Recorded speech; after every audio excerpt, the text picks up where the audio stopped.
What really happened with your host, Mike Rivero, because World War III is a really bad idea. Here is your host, Michael Rivero. And aloha, America. Welcome to our show today. It's Monday, June 25th, 2018, almost to the end of the month, coming up on that 4th of July holiday. And I'm really looking forward to the fireworks display the Navy will put on down there at Pearl Harbor because of RIMPAC, which gets going this week as well. Anyway, we have got a lot of stuff to talk about today. The phone lines are open, 800-313-9443. Mike is in our control room, ready to answer the phone, put you on the air with your comments, questions, and opinions. Now, a couple of reminders. This Wednesday in our third hour, Don Wiskin from Extendivite will be our guest to talk about his very wonderful product, which both Claire and I are using. Thursday, we're going to have Kenneth Amaduri on talking about AI and its implications. And just to give you a little bit of heads up, Friday's show is going to be a replay because Claire and I have got something that we're doing over the weekend, and we're not going to be available to take the microphone on Friday. So a little time away, a little staycation. We need the rest here. But I'm sure you'll understand here. Anyway, getting on to the war zones, a lot of stuff going on. The government troops are making rapid gains in southern Syria, and apparently militants in 11 settlements surrendered to the Syrian Arab army and declared their readiness to fight ISIS and Hayat Tahrir al-Sham, formerly the Jabhat al-Nusra. And this is according to the Russian Defense Ministry. So these jihadis are willing to basically come on over and turn against their former associates. And more about that a little bit later in the talking points here. Interestingly enough, for all the talk about the U.S. warning Syria not to go into the southwest, the U.S. has now reversed its position and said that they do not intend to intervene militarily in southwestern Syria. At least that's what they're saying. I think what it means is there will be no overt intervention, but the covert supplying of the rebels will probably continue. And the rebel groups are kind of small. And Assad is won his war, is basically what's going on here. And this is going to be seen as a military defeat for the United States, which is why the United States is desperate to find some justification for going back on in there. Because when you're fighting multiple wars as part of a grand scheme of conquering the globe, your first defeat basically ends it. What support for the wars the U.S. government has among the American people is going to simply evaporate. That's why the U.S. is hanging on in Afghanistan. That's why they're still in Syria. They don't feel that they can be seen to have a defeat, and yet they're not doing well in either of these countries. Actually, they're not doing well in most of the countries they've gone into. They're just mired in these swamps, if you will. Can't make progress, can't get out, and these are against nations that really do not have strong militaries to defend themselves, which tells us that for all the vast sums of money that have been spent on the American war machine, we're not ready, we're not capable of going up against a true military peer like Russia or China. Meanwhile, Syrian President Bashar al-Assad is out there saying that the U.S. is trying to fan up this whole chemical weapons thing as a pretext for another intervention. And he's reminding everybody that the Syrian government surrendered its stockpile of chemical weapons in 2014 to a joint mission led by the United Nations and the Organization for the Prohibition of Chemical Weapons, which oversaw the destruction of the weaponry. And this was a deal that was brokered by Vladimir Putin, who is out there proving he's a global statesman. Now, interestingly enough, there are clashes being reported between two of the U.S.-backed militant groups in northeastern Syria. The Kurdish Syrian Democratic Forces exchanged fire with Raqqa Liwa al-Thawar Arab militant group. Both of these groups are supported by Washington, D.C. So now they're starting to fight amongst themselves. They've lost a unified command and structure, and everybody's just basically warring amongst themselves. I don't even know what they're fighting over, probably trying to grab what assets they can and skedaddle for the border. Meanwhile, the Kurds are apparently getting involved in northern Syria as well. They still want to carve out a piece of Syria for their nation, and the Turkish army and the allied militants are fighting back. And apparently the Kurdish militias forces are quite strong. It's a heavy offensive in the Afrin region.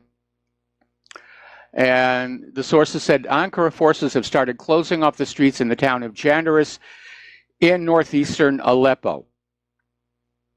So still a lot of fighting over there. Now, speaking of Turkey, they just had their elections. Erdogan won. And everybody is screaming it was a rigged election, because they don't like Erdogan. And police actually found a car just full of forged ballot papers. They arrested 3 people whose car was loaded with these sacks just overflowing with phony ballots. And this is adding fuel to the speculation that Erdogan stole the election. We're going to take a break to do a shout out to our honor affiliates who are just now rejoining our network.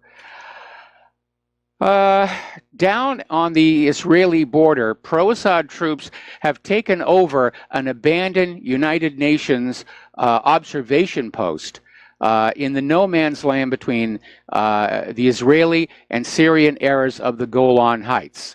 And Israel, of course, is saying you have to get out of there, and they're already talking about possible military action. But according to surveillance, there's infrastructure work going on at the site. In other words, they're fixing it up. They intend to be there for a while. Apparently, Israel fired a Patriot missile at a drone, which they claim was spying on them from Syria. The Patriot missile missed, and the Syrian drone turned around and returned unscathed. So, now, Ben Rhodes did an interview on TV and was being asked about who is supporting the jihadists in Syria, and he was asked point blank, is any of this coming from the United States? And he hemmed and hawed and rambled about, you know, second-guessing Syria policy. But at the end, he basically admitted that, yes, the Obama administration armed jihadists in Syria. This is from Ben Rhodes. Now, we've already known that. There was paperwork that surfaced on that. That consulate in Benghazi was the hub of a smuggling operation that was smuggling weapons from Libya following the overthrow of Gaddafi and sending them to ISIS and Al-Qaeda in Syria. At the same time, we were all being told that ISIS and Al-Qaeda were the enemy, which I think makes everybody involved in that smuggling ring, like former Secretary of State Hillary Clinton, technically guilty of treason, giving aid and comfort to an enemy in time of war, because there's a war on terror. And ISIS and Al-Qaeda are supposedly the enemy. Britain has issued a travel warning to their nationals regarding the United Arab Emirates out of concern that as the battle in Yemen around Hodeidah heats up, that Yemen might start firing missiles at Abu Dhabi and Dubai. And the battle in Hodeidah is still going on. It's still very, very intense. And the Houthis at the moment seem to be hanging on. Apparently the Saudis got chased out of that one airport they took control of. And I can understand why the Saudis, while they have a military advantage, they don't have a morale advantage. Those Saudis are there invading somebody else's country. They're there mostly for the paycheck, whereas the Houthis are fighting for their country. They're fighting for things they can see with their eyes right there. And that always tends to make very dedicated troops. Plus, after 3 years now, these are battle-hardened troops. Meanwhile, Riyadh apparently is paying huge bribes to foreign firms to shut down all Yemeni media. This is coming out of Ansarallah. And Mohammed Abdul Salam, the movement spokesman, made the remarks in a statement carried by Yemen's Arabic language Al Masira satellite television network on Sunday, saying in only one instance, Riyadh had given as much as $30 million to a foreign satellite company to block a Yemeni news channel for just 30 days. So the Saudis are understanding the optics on what they're doing in Yemen are not good. They're not seen as heroes. The people of Yemen just want to run their own country. That's what democracy is supposed to be about, right? That's all they want. I mean, they call the Houthis the rebels, but they're not rebels. They're the government of Yemen. They're the people's government that kicked out the internationally approved puppet rulers that were installed by the United States a few years ago.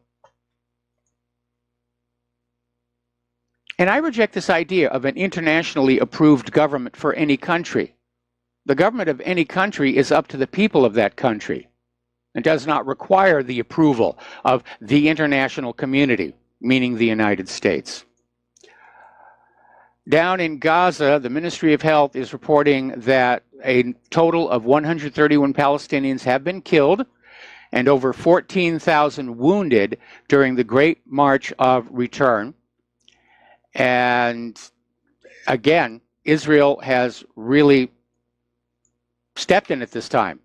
People cannot pretend this didn't exist. And we're even starting to see members of the U.S. Congress come on out and be critical of what Israel is doing. And that's unheard of with AIPAC's iron grip on our government. To see anybody in Congress come on out and say, I think Israel crossed the line here. They shouldn't be using these butterfly bullets. They shouldn't be using snipers from fortified positions against unarmed demonstrators. Now, according to Middle East Monitor, the Israeli army is working on a plan to what they call dissect and occupy parts of the Gaza Strip. They want to break it up, the way they've broken up the West Bank. Correspondent Rory Ben Yishai, citing unnamed Israeli military officials, said that the army is already considering alternatives to the Hamas government should the latter not cooperate in efforts to establish an economic security arrangement agreeable to the Israelis. Well, it doesn't matter what Hamas comes up with. Israel never agrees, is the reality. And these people are being starved. They're being imprisoned. But they're going to put the blame on Hamas. We wanted to make a deal with them. They wouldn't make a deal. So now we're going to go on in. And I think it was only about 4 weeks ago,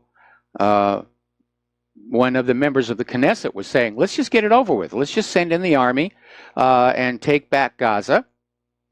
And yes, the world will criticize us, but it'll pass. Which it isn't really. If you look at the reaction to the Bloody Monday massacre, it's not fading away. People are still talking about it. They're still writing about it. I do think it's a turning point. And supporting that is this article that came out of Middle East Monitor showing that support for the Palestinians is gathering speed here in the United States. People are coming on out and saying, yes, it's gone on too far, too much has happened, too much has been done. And we're not going to look the other way anymore. Now, that might get them in a little bit of trouble because according to this other article that we got from The Intercept, apparently the FBI, which has nothing better to do, now that it's no longer spying on Trump, I think, is starting to question pro-Palestinian activists just about the fact that they support Palestine. Now, it's not a crime to support Palestine. In fact, it's an expression of your First Amendment right to freedom of speech. But apparently these pro-Israel groups are gathering lists of people who post pro-Palestinian articles on Facebook or Twitter and they're giving them to the FBI, and the FBI is starting to talk to these activists. It's an intimidation campaign because these activists have not committed any crimes. None at all. Meanwhile, down in South Africa, things are going from bad to worse. Since Nelson Mandela and the African National Congress took over South Africa, more than 70,000 white people have been murdered, and untold numbers have been robbed, raped, and tortured. And again, it's something the corporate media chooses not to cover. In fact, they're fawning over the fact that South Africa is under black rule. Huzzah, huzzah, huzzah. But right now in South Africa, the murder rate for the white farmers is 20 times the international average. It's completely out of control. And somebody sent me some photos of the victims. And they're not just being killed, they're literally being chopped up. They're being killed with machetes and axes. Now, getting back to the issue of election fraud, this year's elections in Mexico are basically the bloodiest in their history. Lots of candidates have just been assassinated leading up to the elections here, and an entire police force of 28 officers has been arrested for the murder of a mayoral candidate in western Mexico, in the town of Ocampo. The entire police force were cuffed, disarmed, and interrogated by internal affairs officials. So, now, getting to our domestic political scene. Do you remember back when Hillary's email server was first making the news, and the State Department came on out and said they didn't know until it was too late that Hillary Clinton was using a personal email server? Well, it's turned out she never had a State Department email address at all. The State Department never set one up for her. This is from the department's former top watchdog. So they had to know she was using a private server because she didn't have an account inside the protected secure system at the State Department. This was all planned in advance to allow Hillary Clinton to skirt the rules governing federal records management. That's exactly what it was. And again, if she was breaking the rules to have private email, then she was doing something she didn't want a record kept of. And this gets back to my suspicion that Hillary was replaying the 1996 Chinagate scandal. She was selling U.S. secrets to foreign interests using her private email server with weaker security than Ashley Madison to deliver the product, and her so-called charitable foundation to collect and launder the payments. And there's something about that email server where that's the most protected point in all these cover-ups that we're seeing and all the stonewalling that we're getting from the Department of Justice and the FBI. That email server and what Hillary was doing with it seems to be where all the cover-ups overlap. It's the most protected point. And that's why we have to keep attention focused on it. Now, Representative Nunez is out there saying that U.S. assets were likely used to spy on the Trump campaign. And he says the more that we see stonewalling by the Department of Justice and the FBI, there's something being hidden. And it's highly likely that both the Department of Justice and the FBI sent informants to spy on the Trump campaign prior to the initiation of the fake Russian collusion investigation in an attempt to later frame the Trump administration if a victory were to occur, using a series of planned setups, none of which worked. And here's where it gets interesting. This plan appears to have started when operatives used a proxy, in quotes, Russian server to ping an email server inside the Trump Tower, which is what triggered this whole thing. So it wasn't even a real contact with Russia. We got to take a break for commercials, and we'll be right back. And aloha, America. Welcome back to the show here. And over at Judicial Watch, President Tom Fitton has issued a statement regarding the Department of Justice Inspector General's report,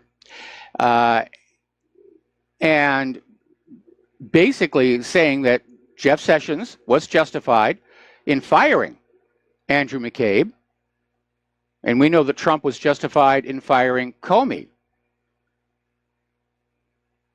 And it all comes down to the repeated lying that we were seeing coming from these people. Now, when regular people lie to the FBI, they get hit with a felony charge. And Judicial Watch basically uncovered documents months ago that should have triggered McCabe's removal. And Americans should expect a full investigation of the numerous anti-Trump and other outrageous FBI abuses under Obama and McCabe's mentor, James Comey. Well, more than expect, we should demand. We have had 18 months of the entire investigative justice machinery of the U.S. government trying to find something on Donald Trump while ignoring the email server, which has never been properly investigated. We know that now. Okay. It's the Uranium One. All these things are out there. The pay for play should be reopened. The IG report makes it clear that was never properly investigated. In fact, there wasn't anything about what Hillary Clinton was doing as Secretary of State or during the 2016 campaign that has had a proper investigation. That is the takeaway from the IG report. Now, Devin Nunes yesterday called on the Justice Department and the FBI to provide the House Intelligence Committee with outstanding information that they've been stonewalling about by today. End of day today, they've got to turn it over. And Nunes, who chairs the House Intelligence Panel, blasted the Department of Justice and the FBI in a letter to Deputy Attorney General Rod Rosenstein on Sunday for unilaterally restricting access to some subpoenaed documents to the Gang of Eight, which is the term used to describe a bipartisan group of congressional leaders often briefed on intelligence matters.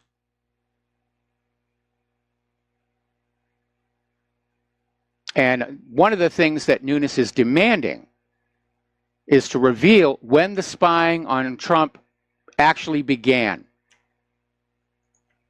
They don't have a date. Now, according to former Secret Service agent Dan Bongino, hope I pronounced that correctly, he's saying they don't really have a start date because there was no actual formal official start of an investigation. They started with zero evidence at all. They were spying on Trump illegally. They tried to gin up that Russia collusion as the reason for it all. They went to court, the FISA court, with that bogus Christopher Steele dossier. This thing was just crooked from top to bottom. This is really bigger than Watergate. Now, one of the FBI agents who was outed recently was Sally Moyer, and she texted blank Trump. And it turns out she's a registered Democrat, which we could assume. But apparently her job on the Clinton probe, she was on what was called the filter team. And this team determined whether information obtained by the FBI is considered privileged or if it can be used in the investigation. So she was literally in a position to be able to divert damning information. But there's no bias at the FBI here, right? Nothing to see. There has never been a proper investigation. It was political and rigged right from day one. And the American people need to demand that something be done about this, that there be proper investigations. Turn it over to Judicial Watch. You know, Trump should hand them some additional enforcement powers if need be. It's for sure the current FBI and Department of Justice will not go along with the new investigation, or they'll just cover it up all over again. Give them a chance to polish the lies and propaganda. But that's the reality. With all this effort focused on Trump for the last year and a half, and before that, apparently, they're ignoring very obvious evidence of crimes that were taking place. Pay to play. The email server. The Clinton Foundation itself. Uranium One. All of that needs to be looked at. All right, we're coming up here on another commercial break, and when we come on back, more about what's going on with Robert Mueller and how he may actually be in a little bit of a corner. Good place for him. We'll be right back after these few words. And aloha, America. Welcome back to our show here. Now, over at Robert Mueller's special counsel office, he's in a little bit of a jam because this whole Russia collusion thing just fell apart, and that was supposed to be his job. And starting a few months ago, when it was obvious they weren't finding anything that could be exploited by the Democrats to get Trump, he started casting far afield. And that's not what special counsels are supposed to do. Special counsels are normally appointed to investigate a single crime. But supposedly Rod Rosenstein gave him a memo that said, well, you can just go wherever you want, just find something. And apparently that memo is one of the documents that is still being withheld. So Mueller was going after some of Trump's associates for crimes completely unconnected with the campaign, procedural stuff, stuff that shouldn't require a special counsel.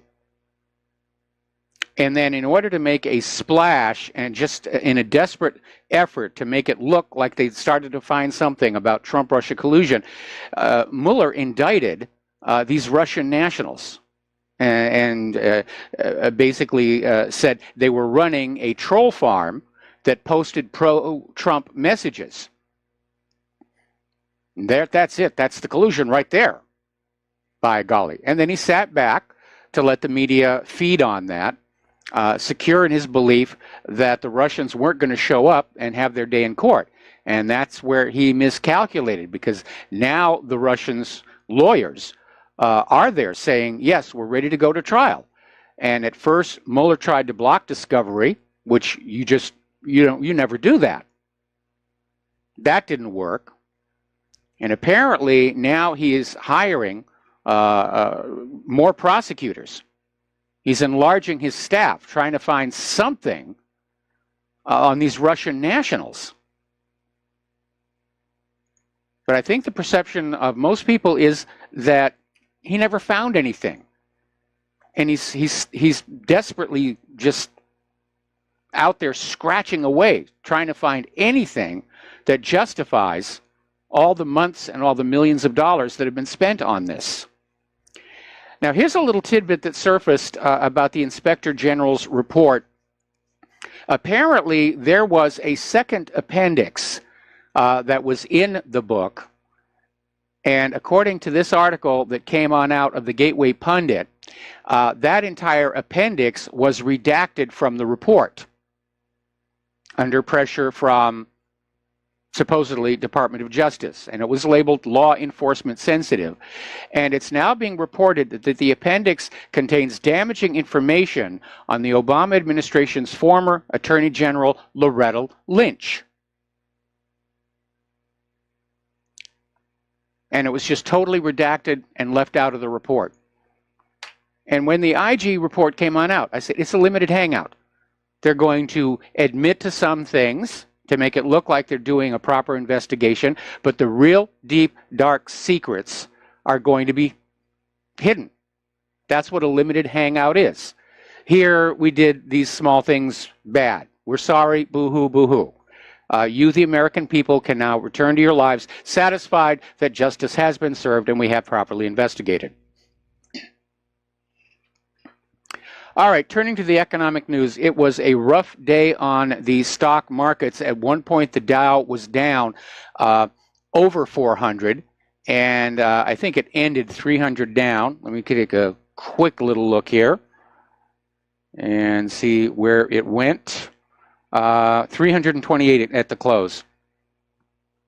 So it was a bad day, and Friday looks to have been an anomaly. Of course, we know that the plunge protection team always tries to give the money junkies a happy ending for Friday so that they can have fun over the weekend. But it's all being blamed on Trump's trade wars. I'm not sure that's entirely accurate. We know that there are other strains on our equities markets right now, but China's going to get the blame for it, or Trump's going to get the blame for it. And U.S. futures have taken a slump, meaning they're not expecting the stock market to start coming up anytime soon. In fact, if we have another week like the one that we just had, we might actually see some investors start to panic and pull out of the market. China, of course, is now starting to forcibly devalue their yuan as a way of getting back at the United States. It's being described as weaponizing the yuan. But there's nothing new about that. The U.S. has been weaponizing our currency against other countries for decades here. Russia today is reporting that this currency war could possibly end the dominance of the U.S. dollar. And obviously, as the currency wars drive the value of currencies down, at some point, precious metals are going to break free. They're still being manipulated. There's absolutely no question about that. It doesn't make sense that when the value of the currency and the value of the stock market are going down, that precious metals are not going up. But as long as they've gone to the trouble of driving the prices down, now is a good time to buy in.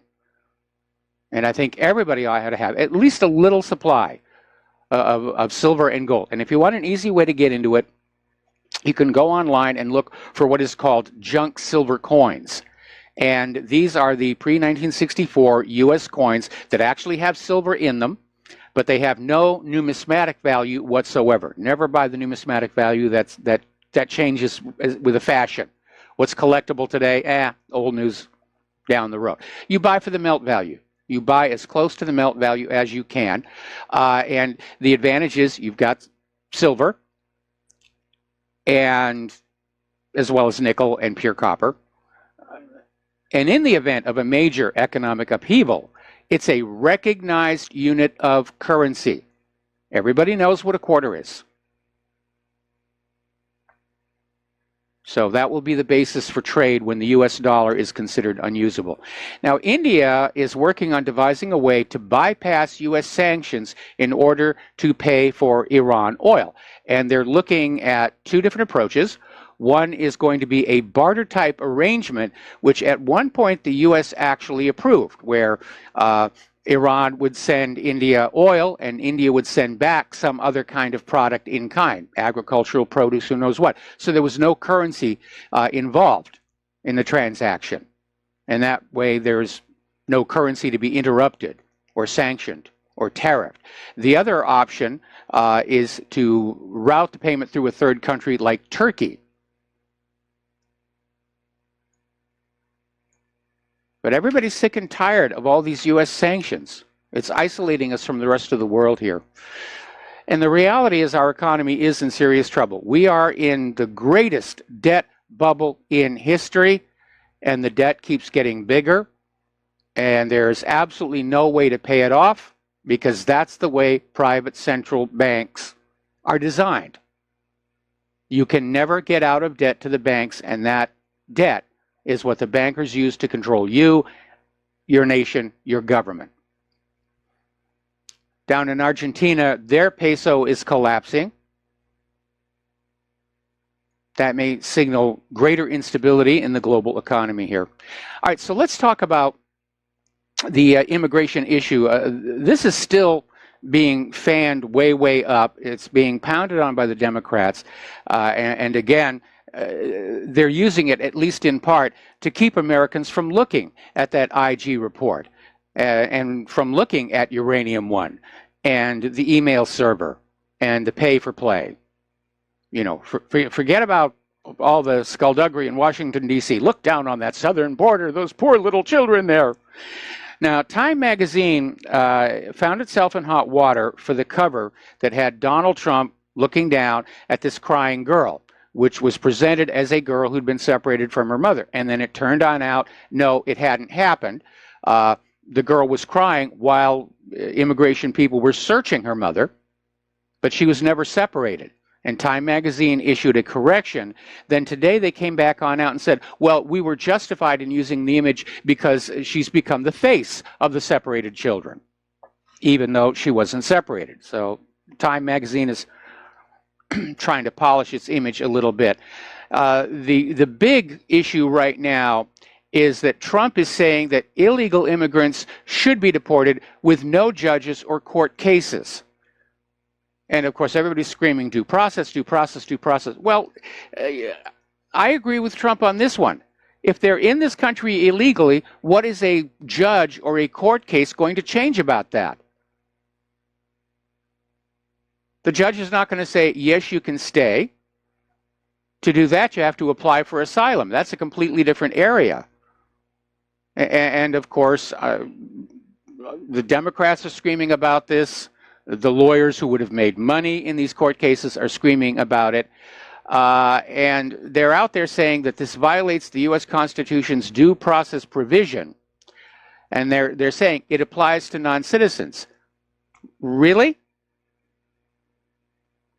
Well, let's take a look at that, because Trump is describing these illegal immigrants as invaders. We're seeing the same thing in Europe with the refugees there. It's not immigration, it's an invasion because there's no control over it. Well, if they're invaders, why are they protected by the United States Constitution? It's just a way to try and keep the illegal immigrants in the country as long as possible. Now, the problem with this whole judge and court issue, it's called catch and release. They'll catch the illegal immigrants at the border and they'll give them a court date. But in most cases, the illegals never show up for the court case because they know what the judge is going to say, deportation. So they just go on into the community to find some place where they can kind of just sit there. Trump is right on this one. If you catch them at the border and they don't have the paperwork to be in this country, you turn them around.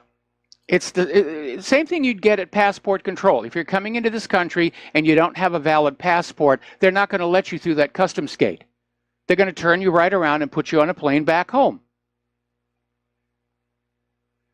They don't let you into the country and say, well, we're going to have a court case somewhere down the road, and if you manage to find your passport, you can show up with it then. It doesn't work that way.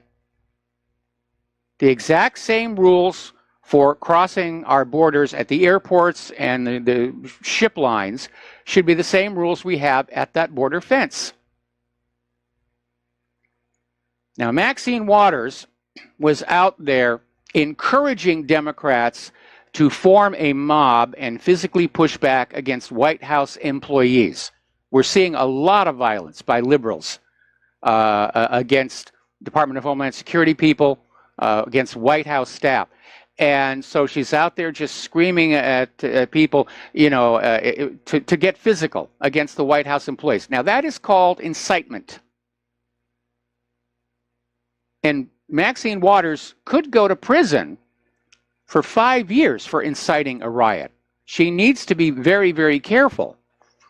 Now, over on The View, co-host Meghan McCain understandably criticized Maxine Waters for urging attacks, physical confrontations with Trump officials. And Meghan said it's absolutely insane and extremely dangerous. My father works in law, works in the administration. Does this mean when we go out to dinner we should be ambushed? And it is happening. Florida Attorney General Pam Bondi was chased out of a movie theater. She was there to watch Won't You Be My Neighbor, which is a documentary about TV host Mr. Rogers. And apparently several members of Organized Florida claimed they staged an impromptu protest when they just happened to see her at the theater. Now, this is like the third time A Republican woman or member of the administration has been confronted by protesters in recent days. And by the way, they always target women because they don't want to get punched by a guy. Story coming out of the Washington Times, is violence next? Democrats encourage aggressive public confrontations against Trump aides. And apparently down in Virginia, there was a restaurant owner who refused to serve White House Press Secretary Sarah Huckabee Sanders. And they said, we're asking you to leave. And Sarah went on Twitter and said, her actions say far more about her than about me, which is true. Here's my question. Where are all the leftists who screamed that a Christian baker had to make a cake for a gay couple? Nowhere to be seen. See, it's okay to refuse to do business with Republicans. That's within their right. It's their business, their place of business. But after all the haranguing we have been getting about how us law-abiding gun owners are the dangerous ones in society, the liberals are just, out there with this outrageous behavior, hounding the Secretary of Homeland Security out of the restaurant, then demonstrating on her lawn with chants and blaring audio of crying children, denying the White House press secretary and her family dinner at another restaurant. We just talked about that one. Trying to get Hall of Fame basketball player Kevin McHale fired from his job as an NBA announcer because he attended a speech by the President of the United States.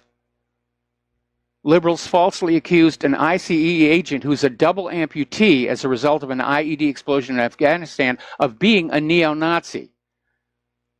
They misinterpreted a tattoo on his arm. It was actually his unit's insignia. And this is only a partial list. The liberals are the ones who are becoming dangerous out there. Representative Steve King posted a warning that the U.S. is heading toward a second civil war. And he's basically comparing the present-day actions of the anti-Trump resistance to the run-up to the Civil War. It's going to have another Harper's Ferry. And after that comes Fort Sumter. And after that comes a great deal of unhappiness. I don't know about that. I mean, after all, us dangerous conservatives, we have all the guns.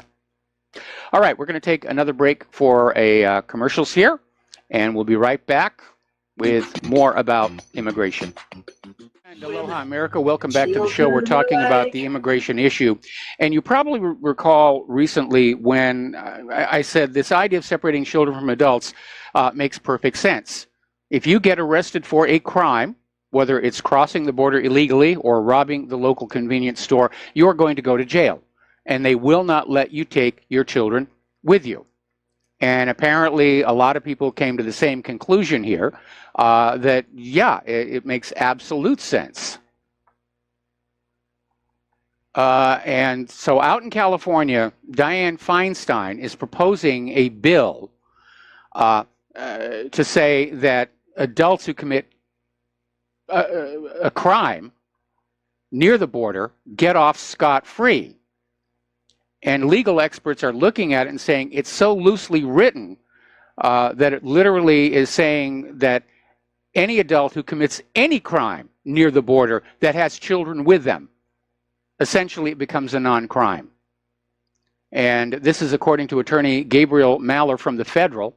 And he's saying that Feinstein's bill would provide that an agent or an officer of a designated agency shall be prohibited from removing a child from his or her parent or legal guardian at or near the port of entry or within 100 miles of the border of the United States, suggesting that any crimes committed in those areas by people with children, they're going to get off.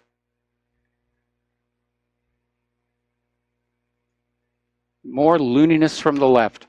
All right, we're going to take a phone call. Dustin in New Jersey, aloha. Welcome to the show. What's on your mind? Dianne Mike, Diane, not so Feinstein. That's the term, you know. Yep. You know, these people, Mike, just all of Washington, D.C., and the liberals and even like the right-wing Republicans, whatever you want to call them, they have accelerated the decline of this country. Do you realize that? Like, we're a laughingstock of the world. Everybody's looking at us how destabilizing we're becoming.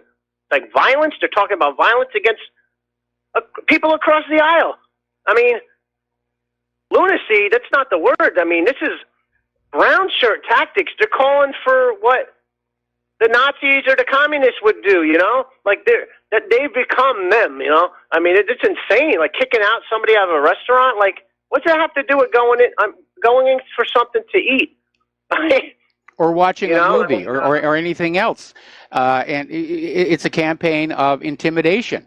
And you've got people like Maxine Waters out there inciting this kind of behavior.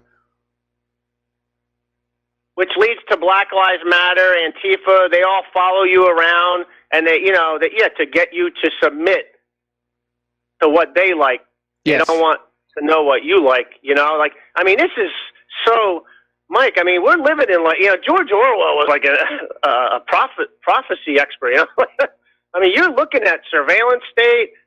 We're at war with Eurasia, basically. You know, it's like, it's just so crazy what's going on. Like, I'm like, well. All right, well, listen, Dustin, we got to take a quick break for station identification. Stay on the line. I'm going to come right back to you after these few words. And aloha, America. Welcome back to our show, hour number 2. The phone lines are open, 800-313-9443, and we're talking with Dustin in New Jersey. And there are a lot of parallels between what's going on in our society and the book 1984. Although in the book 1984, you didn't have a political divide in the general population that was threatening to break into violence. And that really is very, very serious. And we started seeing it all the way back when Hillary lost the 2016 election. And all of her supporters were out there, and they were rioting, and they were throwing tantrums all over the place.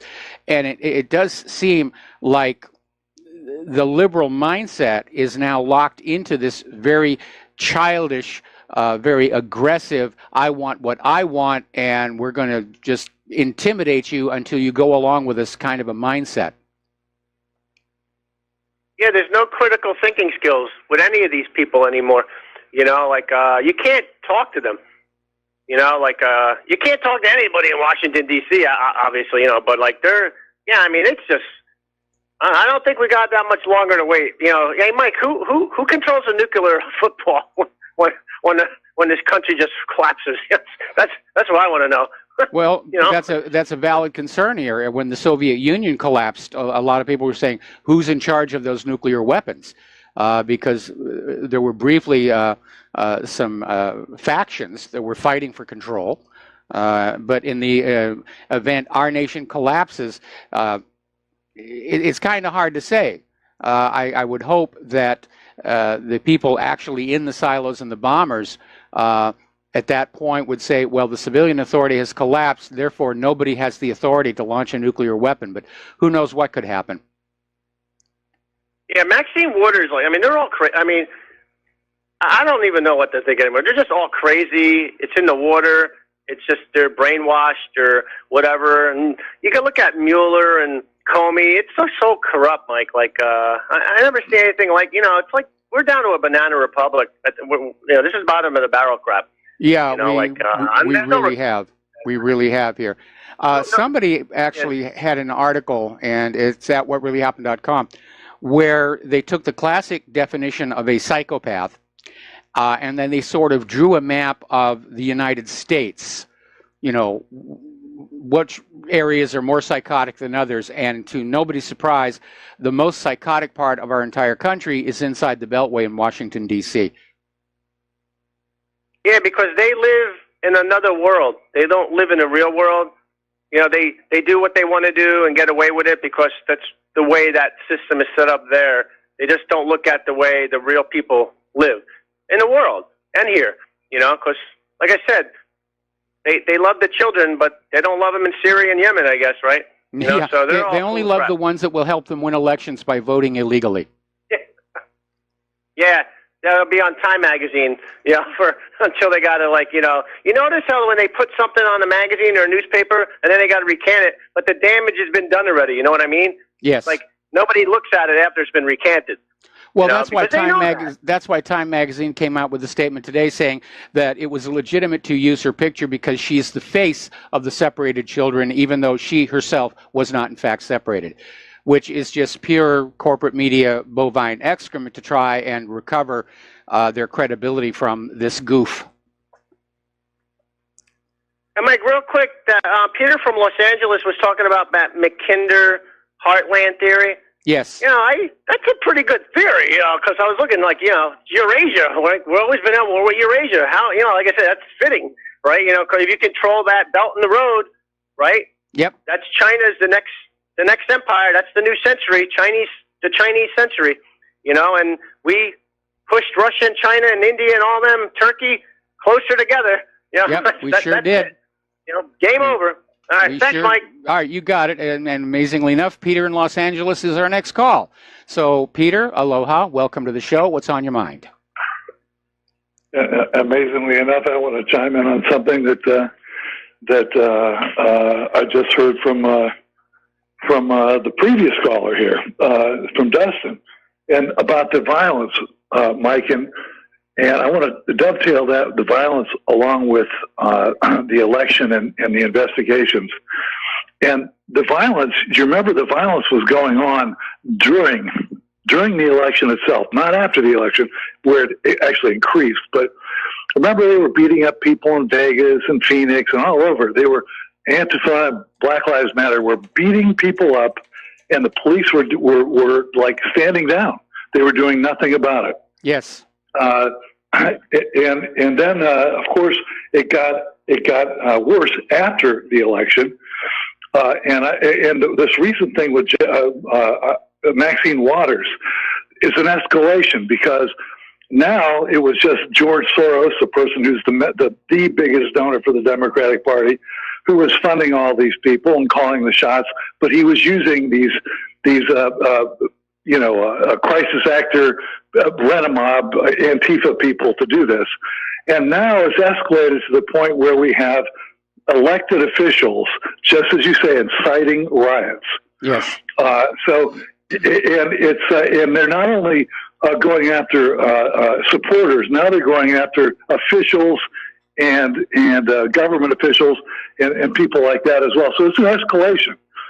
But to go back further to the investigation, the whole thing with this surveillance state and all that, it's a cover-up. The whole thing with the Mueller investigation and the Russia thing. Listen, it was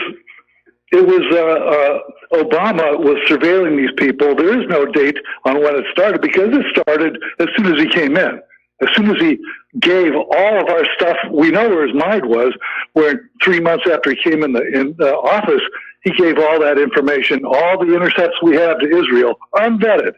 Yes. So, and had cover from the Israeli lobby in doing it. And so he continued. But at any rate, they were surveilling him all along.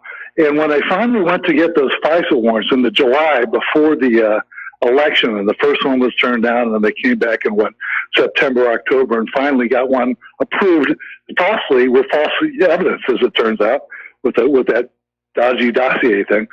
But that was just simply like another insurance policy by Obama and his ilk to cover the fact that, well, what happens in the off chance that we lose? That because not only should he go to jail, I mean, be impeached if that was he were in office, but he should go to jail even now if it comes out that he was doing that. But that gave them an excuse. Well, we had this ongoing investigation. We suspected it all along. And that's why they've stonewalled it so long, Mike. They're just covering up. And by the way, Michael Hastings got murdered for what he was going to divulge about intercepts and surveillance, remember? Yes. Then, of course, Seth Rich got murdered. All these people are murdered. They're killing people right and left to cover that up. The Hillary server, the Clinton Foundation, But you know what? It comes back to Clinton's, and by the way, who appointed her? Obama. Who appointed Brennan? Obama. Who appointed Comey? Guildenstern and Rosenstein, and Horowitz. All these people are Obama people. Yes. Clapper. They all report to the same guy. They're all appointed by the same guy, and they're all in it. All their agencies have been suborned to do this unconstitutional stuff, and they're in to cover it up too. You know, my understanding is Obama still has an office located in Washington, D.C., and they have meetings We're going there. to hang anybody. It should be Obama. We should hang Obama. Stop short of doing that. Remember, he's the worst ex-president. I would say, yes, he's a terrible president, but we don't advocate violence here against anybody, no matter how tempting it may be, of course. After a fair trial. Yes. We'll give him a fair trial, followed by a first-class hanging. It's one of my favorite lines out of Silverado. Yeah. So, but yeah, it is a huge mess, and they're covering up because this is a scandal that is bigger than Watergate. It involves a lot more of the intelligence community, a lot more people, and yeah, they're trying to keep it covered up. But it's bit by bit, it's coming on out, and we just need to keep sharing with people who do not listen to Republic Broadcasting, or who are off at the beach today instead of listening to Republic Broadcasting, and to people who are not reading websites like whatreallyhappened.com. We need to share this information and say, this is a problem. The takeaway from the Inspector General report is there was never a proper investigation into Hillary Clinton's email server. There was never a proper investigation into the pay-for-play schemes. And it's just this huge, massive corruption that is killing our nation. Again, they've thrown Manafort into jail for, based on nothing really. Yes. But they didn't even interview Hillary. Didn't get interviewed. It never was put under oath. All her direct reports got immunity. They were allowed to destroy evidence at will. All her supporters in all the key positions. I mean, but look what they did to Manafort. Yep. The whole thing needs to go. There's a lot of people that need to go to jail here, but it will never happen. Well, what needs to happen, and I said this before, Trump's biggest single mistake on coming into the White House was he wanted to be magnanimous in victory, and he kept a bunch of these Clinton holdovers. And what he should have done was basically accepted all of their resignations and started putting in very strong conservative people who would actually do the job. And I don't know what is constraining Trump from doing that. He has the authority to fire these people at any time for any reason. They all serve at the pleasure of the president. He doesn't need to justify when he fires somebody. The IG report basically said he was fully justified in firing Comey. And it is his authority as the president. And he needs to put on those presidential brass knuckles and start going to work and get these Obama holdovers out, because they are clearly working against him. Mike, the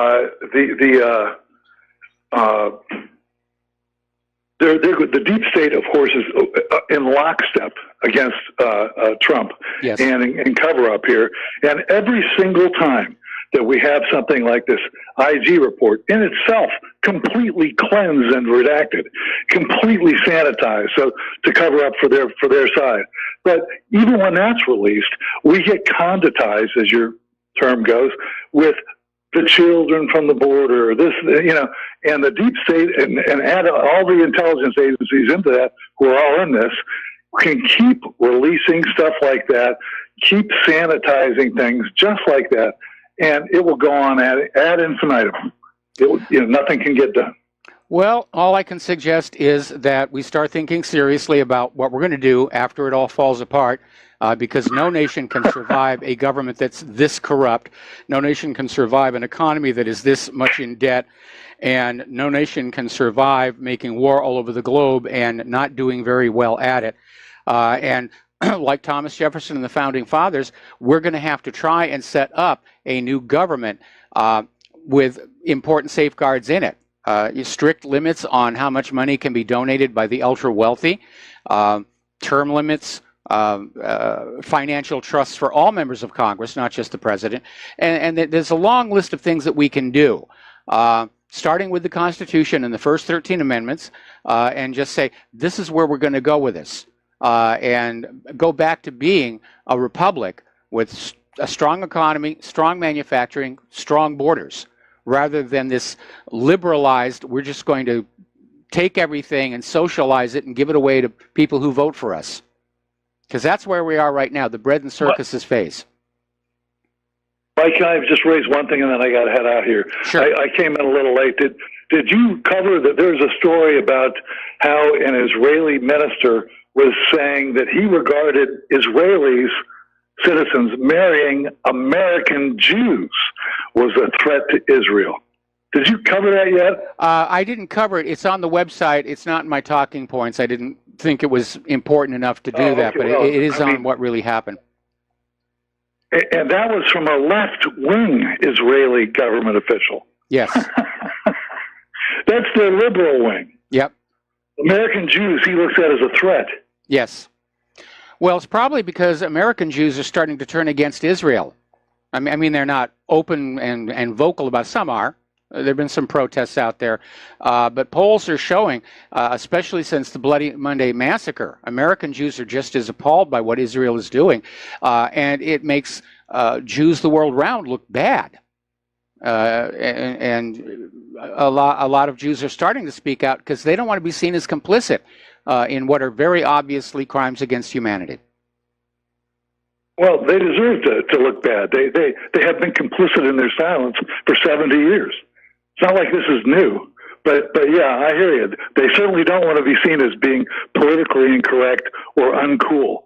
So some of them are starting to distance themselves. But how sick is that? But nevertheless, I'm glad it's happening at any level. Yes. All right. Well, listen, Peter, thank you very much for the phone call. We're going to let you go here and switch over to Robert in California. Aloha, Robert. Welcome to the show. What's on your mind? Hi, how you doing, Mike? First-time caller. I really enjoy your show. Mike, I want to talk about the economy and the misinformation that's being spread about it being a robust economy that's on the climb. It really bugs me. What I'm focusing on is the labor force utilization rate. I think it's about 62.5%, 63%. Yep. Am I about in the ballpark? That's about where it is, yes. Yeah. So that means that 37% of the workforce is not being utilized. So where are they? That's almost 100 million Americans, legal American citizens. And the government does a little bookkeeping trick. If you've been out of work over a certain period of time, so many months, you're moved into a new category. I don't know what they call it, chronically unemployable, and they're not included in the calculation of the unemployment number. I see. Very convenient. Yep. One of the other observations that I have is that with so many people out of the workforce, so many able-bodied people, something like 37%, and you're losing, and every day that they're out of work or underemployed, you're losing the productivity. Yes. How do you expect to get to 4.5% GDP? How can you do that? Is that also a myth? Probably they're manipulating the numbers on that one as well. That's all they can do. They can't actually fix this economy. All they can do, and this is just like the former Soviet Union, when they got into economic trouble, they just make up numbers and feed them to the people through Pravda and Izvestia. I like that. Mike, thank you very much for your input. I really enjoyed speaking with you, and I will call again. All right. Well, thank you very much for the phone call. We're going to let you go. We're going to do a much delayed shout out to our on-air affiliates who are rejoining our network, have rejoined the network. Getting on back to immigration, an article that came on out of Natural News is basically looking at the fact that even though Donald Trump has signed this executive order to keep the children with the parents, those children who cross with an adult, it's not enough. The liberals are still out there screaming. What they really want are open borders. What they oppose is Donald Trump's zero tolerance policy. Trump is trying to shut down this whole catch and release, which doesn't really work because once they're released into the country, they rarely show up for their court dates. Newt Gingrich is out there saying what the Democrats are standing for is millions of people coming in illegally through those open borders, because the Democrats are going to hand them all kinds of free things paid for by you, and all these illegal immigrants will vote in the elections, even though that is illegal. And that's why I keep saying Trump needs to really work on a national voter ID law, and he needs to do it right now. It's not racist to require an ID that says you're allowed to vote in this country. So we're going to take another break here for commercials, and we will be right back. Aloha, America. Welcome back to our show here. And politicians, of course, are hopping on this bandwagon over the immigration situation down at the border. And as the caller said, we are being conditized. They don't want us looking at that IG report. So this is the big story. This is the big story. And because it's getting so much media and press, everybody wants to hop on and get their face on TV. And we have these shameless Democrats who are down there pretending to be concerned about those poor immigrant children. And you've got Mayor de Blasio is down there posing for the cameras in Texas when 2 out of 5 children in New York City continue to live in poverty. Mayor Eric Garcetti was down there posing for the cameras in Texas, and 8.9% of children in Los Angeles live in deep poverty. Where's your concern for them? It's all politics. They are, in fact, being shameless. Now, over in Portland, Oregon, there is an anti-ICE, meaning Immigration's Custom Enforcement protest. It's actually a blockade, and it's grown into a tent city with more than 80 tents. And it's starting to look like the Occupy Portland camps that took hold of 2 downtown parks back in 2011. And once again, a Portland mayor has sanctioned the takeover, but this time the target is a federal agency, and the goal is to directly impede its work. Now, where are the Title VIII prosecutions? That's what I want to know. Because everybody in this country who is transporting or sheltering or hiring or in any way aiding illegal immigrants is committing a crime. And if you want to shut off the illegal immigration problem, what you do is you shut off that financial incentive. You start prosecuting businesses that are hiring illegals. The word will go on out. Illegals will not be able to get work in this country, and they'll go back over the border into Mexico.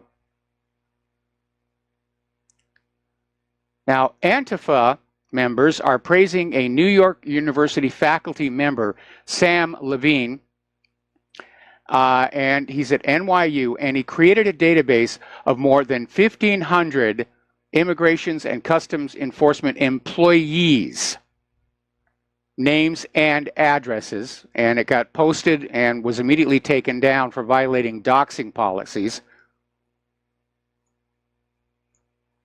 But yeah, it's like they're getting ready to do the brown shirt number on us. Apparently, the Department of Homeland Security has warned their employees to just be very careful about their personal safety. Now, here's the good news. Since the Democrats cranked up this whole thing about the separated children and tried to turn it into this big get Trump issue, their poll numbers for the coming November elections have dropped because the optics on this are so bad. Now, nearly half of swing district voters want illegal alien families deported together to their native country. Just round them up, put them on a plane or a ship, and send them. If they want to be citizens of the United States, there is a legal process they can go through. And for those immigrants who have come to this country through the legal process, welcome. I hope we live up to your expectations. But the polls are definitely swinging against the Democrats and the open border people on this one here. Democrats are also losing the millennial vote. Young Americans, they're tending away from religion, and they're open. But they're not excited about gun control. And I think they're tired of being preached at. You should do this. You should do that. You should surrender your guns. You should welcome the refugees and the illegal immigrants. And it's a big turnoff. I remember when I was young, I didn't like being told what to do. And yet that has become the stance of the Democratic Party, and it's costing them. CBS News did a poll, and they found out that basically 60%, last March, the CBS poll showed 60% opposed border wall. Now 51% are in favor of it. 32% say the wall's a good idea and probably be completed, while another 19% say the wall's a good idea that should be tried even if it can't be completed. But a total of 63% either want the migrant families deported or detained. Those are the numbers coming on in. The open borders is turning into a losing issue for the Democrats, for the liberals here. Now, the U.S. Navy is planning new camps to support the immigration crackdown. And as usual, the liberals are howling because they rely on that catch and release to complete getting the illegals into the country where they can be registered to vote.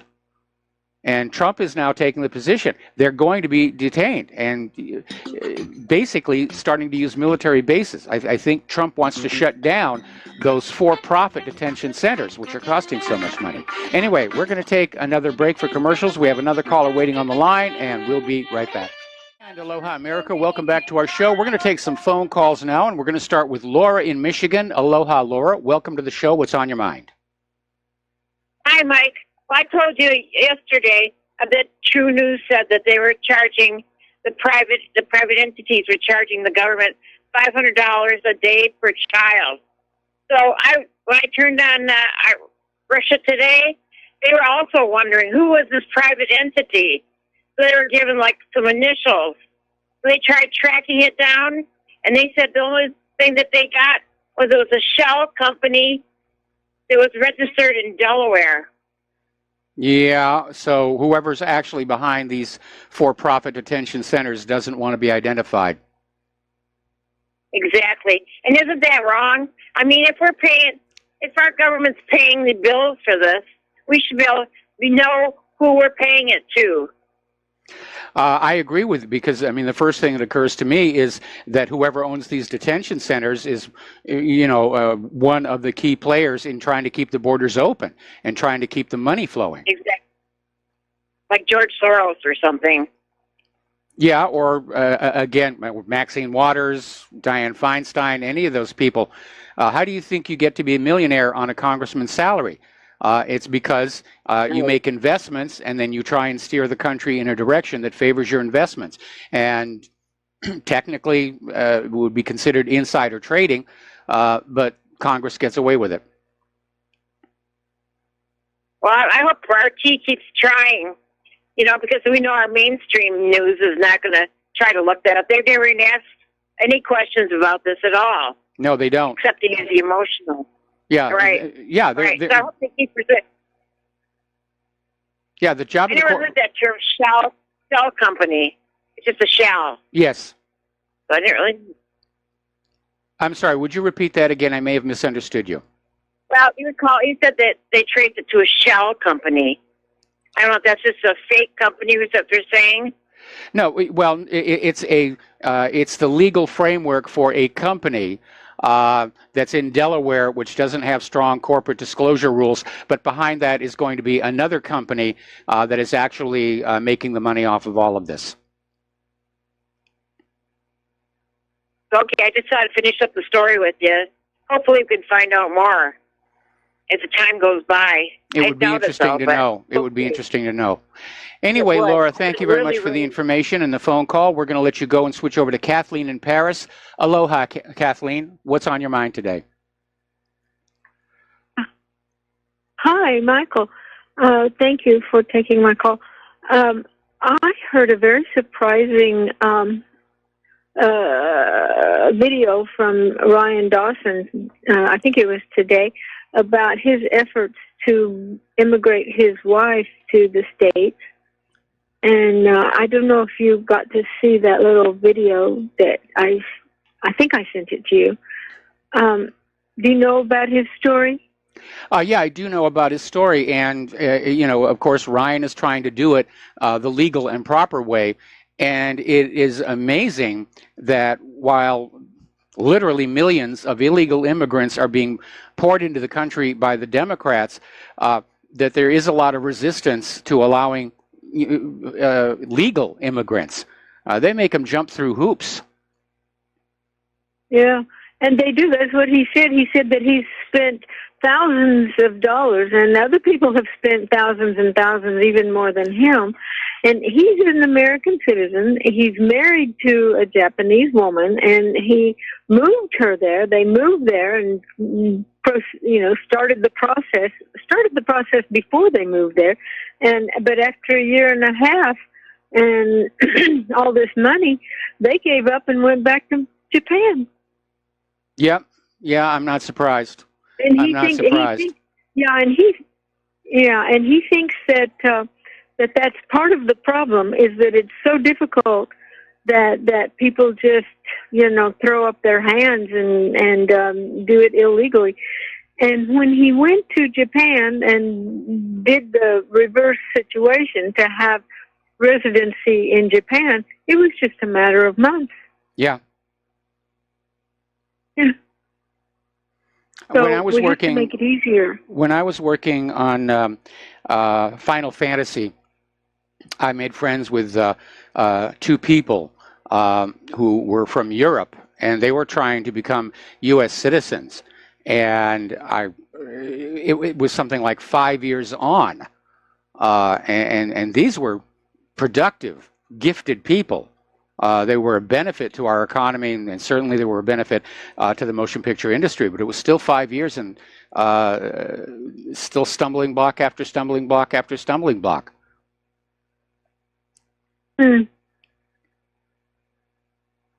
Anyway, that was just the 2 cents from Ryan Dawson. Well, no, I can understand how frustrating that can be. And again, like everything else in this country, it's been turned into a racket. They want you to spend money on lawyers and immigration consultants and guides and everything. Again, it's just another racket. And I felt I didn't understand that he had that problem. Well, and you know, I listen to his. I'm subscribed to his channel, and so I hear a good number of his broadcasts. And people often criticize him for living abroad and being a political activist for the United States, but living abroad. And, you know, it's kind of not his fault. No, it isn't his fault, and it's a gratuitous argument to try and shut him down. And to be very honest, throughout the years, Claire and I have toyed with the idea of leaving the United States, but unfortunately at our age, it's going to be very hard to find any other country who wants to take us in. So we're kind of here for the long haul. And there was at one point where I was offered citizenship down in Australia to be part of their motion picture industry. And I got really close to accepting, and then there was just some part of me that said, no, I'm an American, and I'm going to go back and fight the good fight, as it were. Anyway, Kathleen, thank you very much for the phone call. We're going to switch over to Lenny in California. Aloha, Lenny. Welcome to the show. What's on your mind? Hey, thanks for having me, Mike. Hey, listen, in reference to your conversation with Dustin earlier about who would be in charge of the nukes as if, you know, who was in charge of the nukes when the Soviet Union fell. I just have a quick question for you. Didn't they find out that recently the people who were supposedly in charge of launching the nukes were all on LSD?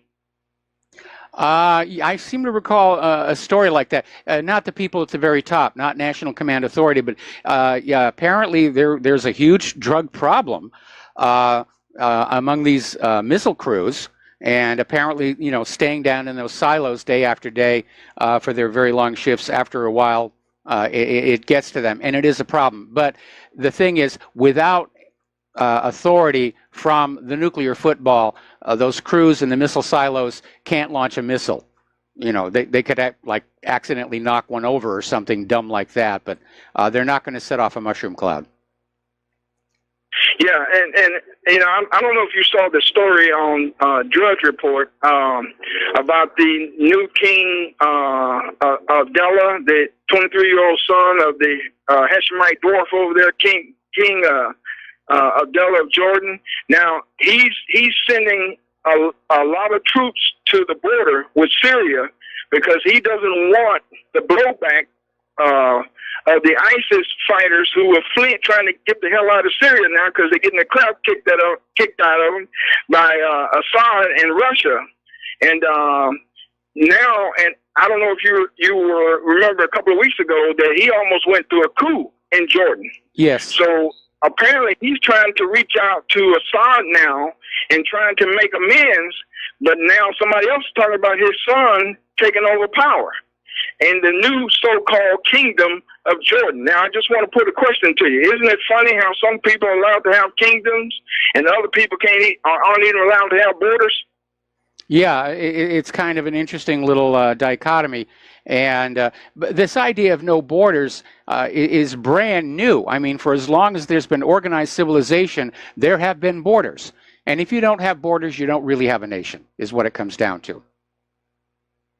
Exactly. Now, one more thing I want to talk about. I don't know if you saw the Information Clearinghouse article where Ralph Nader took on both Laura Bush and Michelle Obama when they came out and said, "Oh, the children," and you should keep the families together, to keep the children together because nothing's more important than the children. And Ralph Nader said to Laura Bush, "Where was your concern for the children when your husband went in and bombed and killed so many Iraqi children?"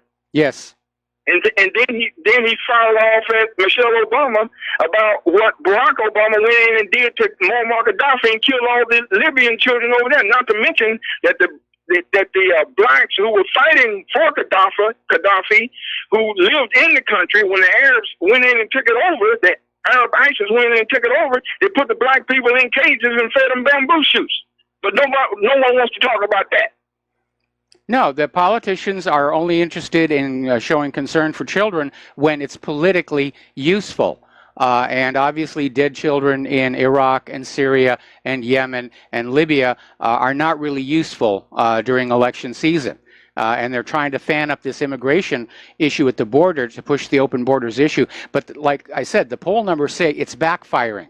And Americans' opinion is definitely shifting back toward Trump's idea of a border wall and strict enforcement.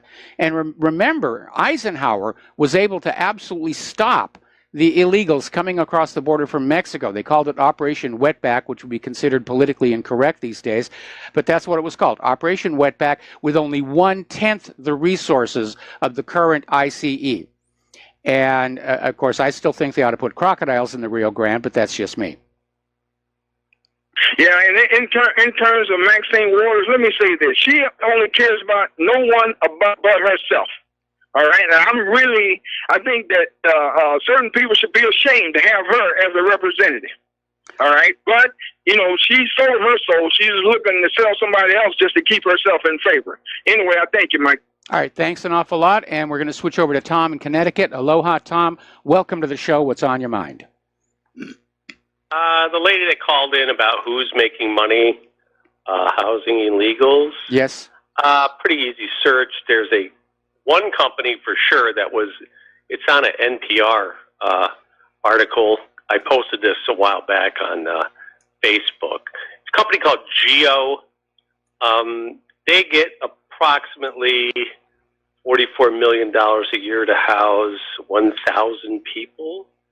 Boy, that's a lot of money for just 1,000 people. Well, correct. And I'm sure there are a lot of seniors in this country who would love to have $44,000 a year to live on. So that's one player in this whole situation. It's just so. And then evidently they have plans on board to have 5 new detention facilities built and operated by these private prison corporations. It's just so obviously they're waiting for waves and waves and waves. I mean, they're just like they're building prisons so that people with minor drug offenses can be dumped into them and let somebody profit from that.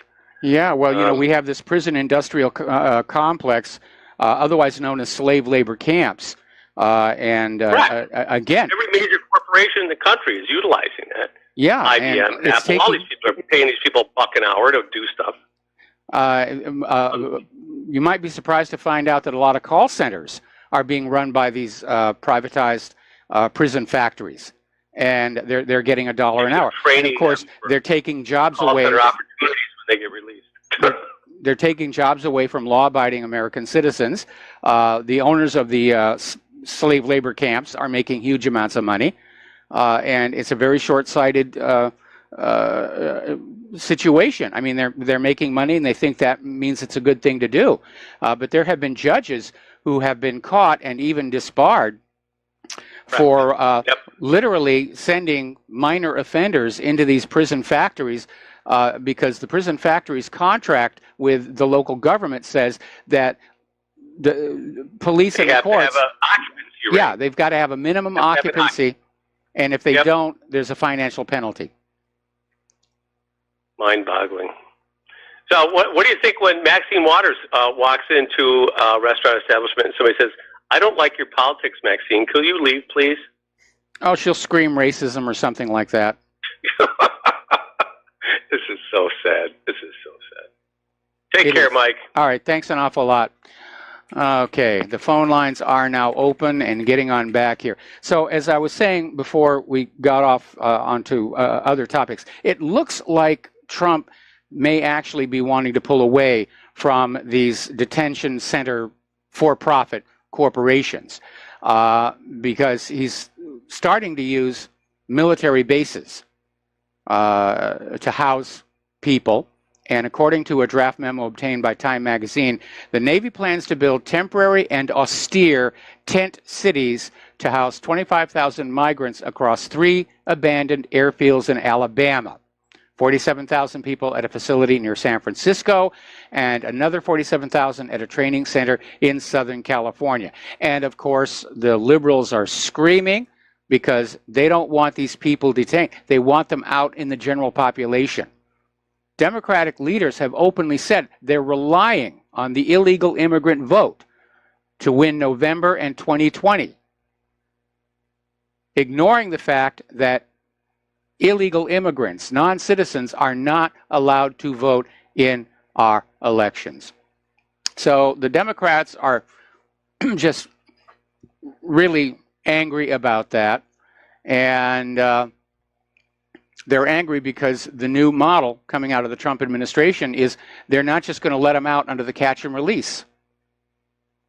And again, the problem with the catch and release is the immigrants don't show up for their court dates. Why would they? What's the judge going to say? You're deported. Now remember, all of this was not started by Donald Trump. They tried to imply that, oh, he's cruel, this is his evil policy.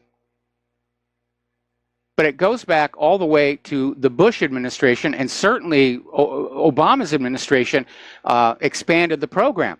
All those cages, those photograph cages, the children sleeping under aluminum foil, that all happened under Obama. And now he's being sued for it. We'll be right back after these few words. And aloha, America. Welcome back to our show. And we're talking about this lawsuit from the American Immigrant Council. Because under Obama is when all those cages and detention centers for children were being built and operated. And the corporate media tried to sell everybody that this was all Donald Trump's idea, and it wasn't. So the American Immigrant Council is now suing Barack Obama on behalf of the illegal alien children who claim they were mistreated in Obama's holding facilities. Now that raises the question about whether a former president can exert sovereign immunity. But at least they're making the effort here. Now, as you know, Trump had a press conference on Friday where he hosted 14 members of what are called the angel families. And the angel families are the families of victims killed by illegal immigrants. And he had these people around him, and some of them held up photos of the loved ones whose murderers turned out to be illegal immigrants. And at this point, CNN and MSNBC cut away, went to some other story. Only Fox News stayed tuned and showed America what was going on. And again, that's something the liberals and the open border people don't want to talk about. The crime wave that is being caused by the illegal immigrants. And not just murders. We're talking about a lot of drug trafficking is being involved. Now, looking over at Europe, something is funny is going on with these so-called refugees that were taken into Spain. Italy refused them. Italy's refusing all further ships. Spain took them in, and the Red Cross showed up with a bunch of blankets and, you know, some very simple clothing. And somebody noticed after they were gone that these refugees had just thrown the stuff away. And some of these refugees were spotted at a restaurant in Cheste, paying for drinks using 100 euro bills. They're going out, they're having parties, they're just having a lot of fun, despite the corporate media reports that they're traumatized from their crossing from Libya.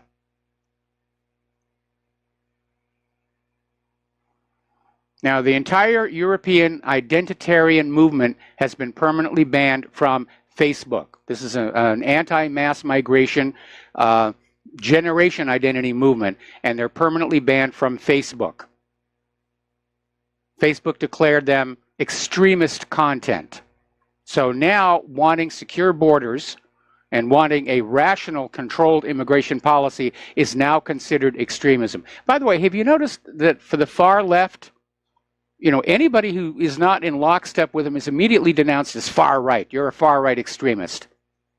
How dare you not agree with us?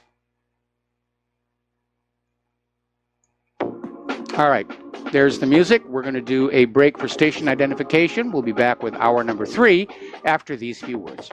And aloha, America. Welcome back to our show here, hour number 3. The phone lines are open, 800-313-9443.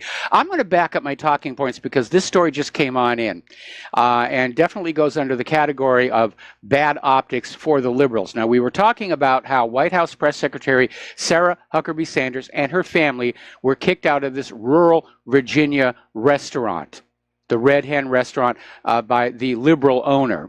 And now we're finding out that wasn't enough. After Sarah left, they went across the street to another restaurant. The owner of the Red Hen restaurant literally followed them across the street to harass them at the other restaurant they went to.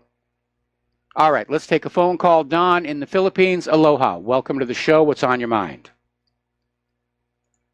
Oh, Mike, I think, in my opinion, the way to stop this thing, it should already happen a long time ago, stop all these threats.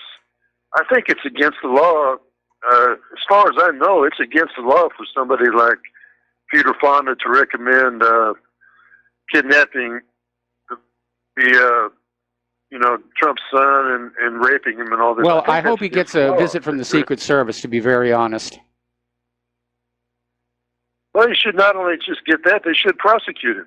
And if they do visit with the Secret Service, it should be very public. We don't hear anything about this. So these guys, until somebody stops them a little bit, or at least acts like they're doing something wrong, they have no idea the difference between. They're just going to keep on pushing it until somebody stops them. And I think you're right that Maxine Waters is inciting a riot. That's what she's doing. There's no doubt about that. That's against the law. Yeah, that is against the law. It's punishable by 5 years. Now, there is a law that says... I'm sorry?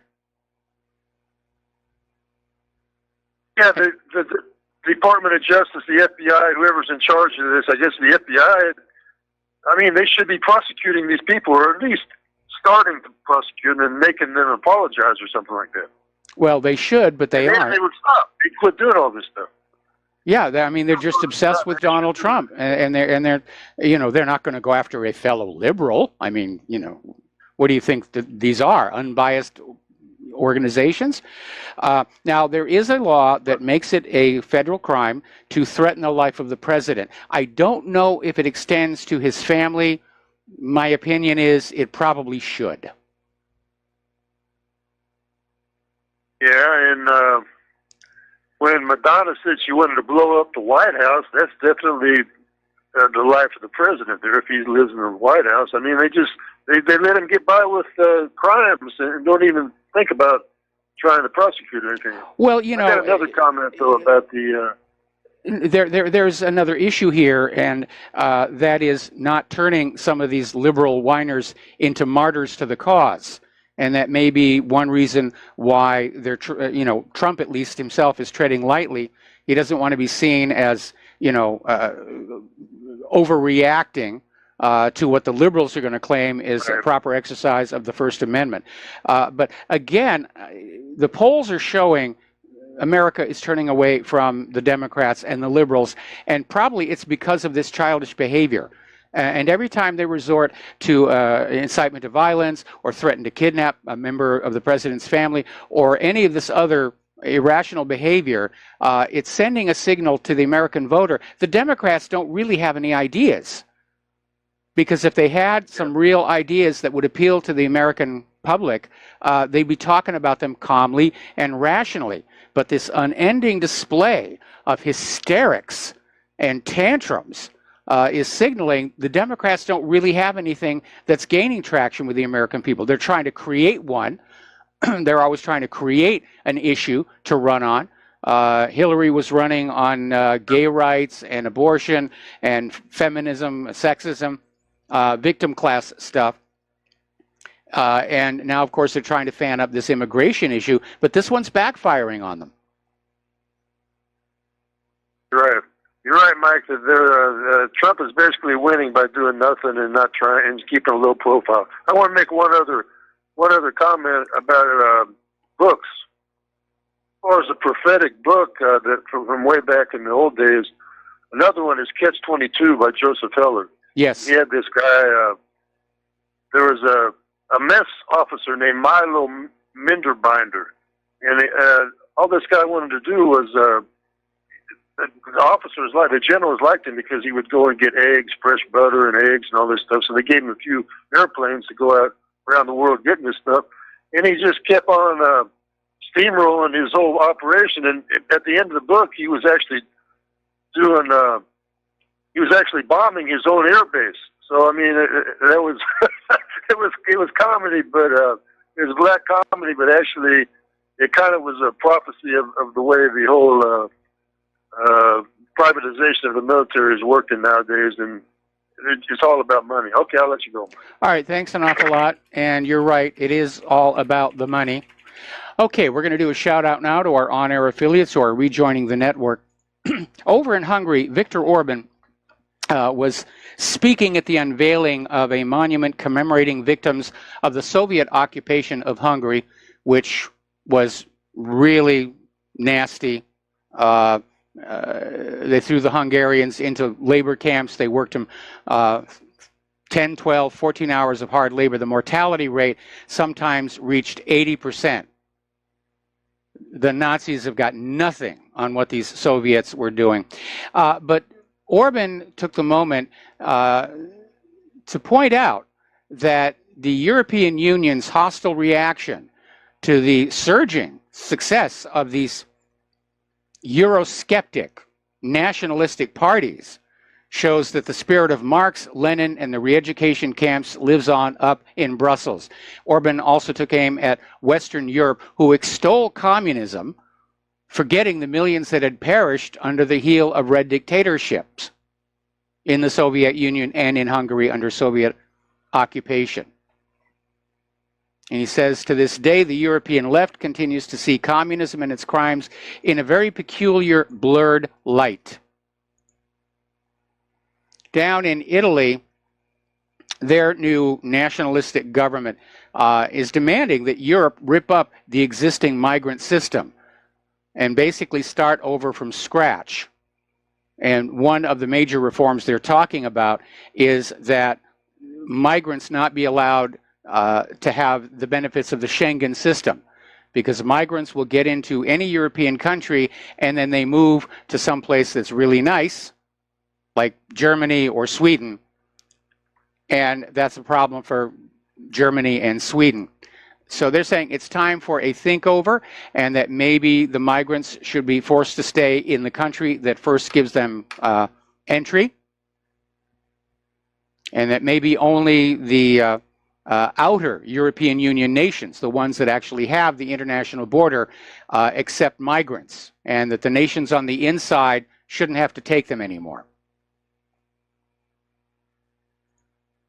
Italy is also taking Macron to task, saying that he risks being enemy number one on this refugee migration issue.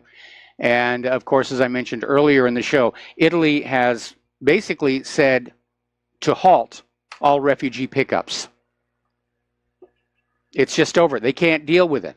It's a huge increase in population, most of whom don't speak the indigenous language, very few of whom are able to find employment, and they're basically living off the state. They're living off the European taxpayers.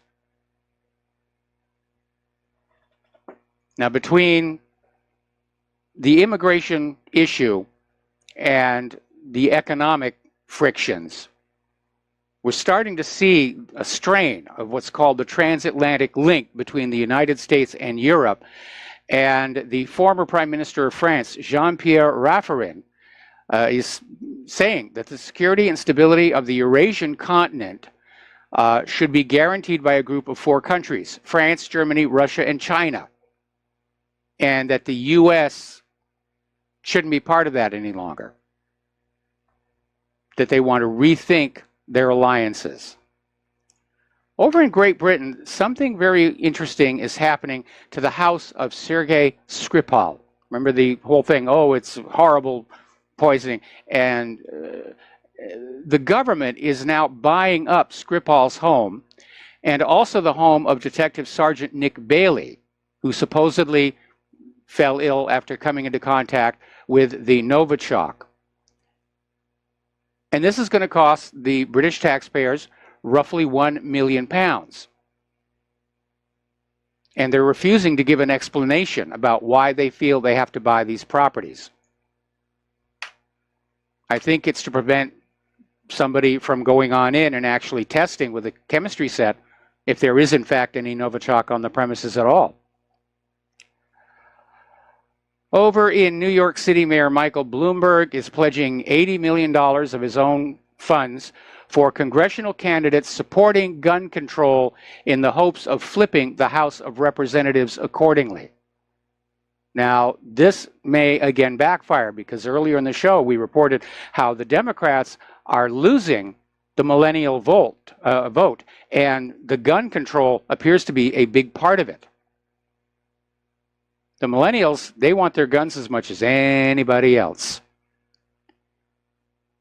But Bloomberg is out there saying, we got to take the guns, we got to take the guns, we got to take the guns. Well, the British said exactly the same thing at the battles of Lexington and Concord. Didn't work out all that well here. Getting into the world of political correctness, and it does get rather silly. Over in Spain, basically there was this ultra-conservative group that started driving around this bus that was painted on the outside with the slogan, boys have penises, girls have vaginas, don't be fooled. And underneath that was, if you're born a man, you're a man. If you're a woman, you will continue to be a woman. And the Madrid City Council ordered the seizure of this bus, because it might be offensive to people who really don't know what they are here. Over at mommyunderground.com, they've got an interesting article. According to LGBT activists, mothers aren't needed in this world. And this is a very strange story. Now, there was this woman who became pregnant, and she had the baby. And then she decides she identifies as a man, so she's actually going to court to have herself declared the child's father rather than the mother. And again, this is part of that very aggressive trying to force that agenda on the public. Me, I just say, call yourself a parent. Problem solved. And this one is really weird. Apparently, Pope Francis is instructing the Vatican to make this unprecedented move to pull LGBTQ into the Catholic Church. And this time it's not to set fire to them or anything like that. I guess the Vatican's collection plates are coming up thin from us straights. And so now they're trying to make the church more inclusive. They're a little behind the times. Most churches have already started accepting LGBTQ, which is fine. Claire's church, not a problem with any of that stuff. But that's definitely out there. I don't think that's going to make the Pope a lot of friends, though, among the traditionalists, the hardliners here. All righty. Now, we've been talking about this problem where boys who identify as girls are now competing in girls' sports, and to nobody's surprise, are winning them. And the end result of this is probably going to be that real biological girls are just going to quit trying because the trans boys are displacing them. What's the point of engaging in a sporting event when you know already you're going to lose?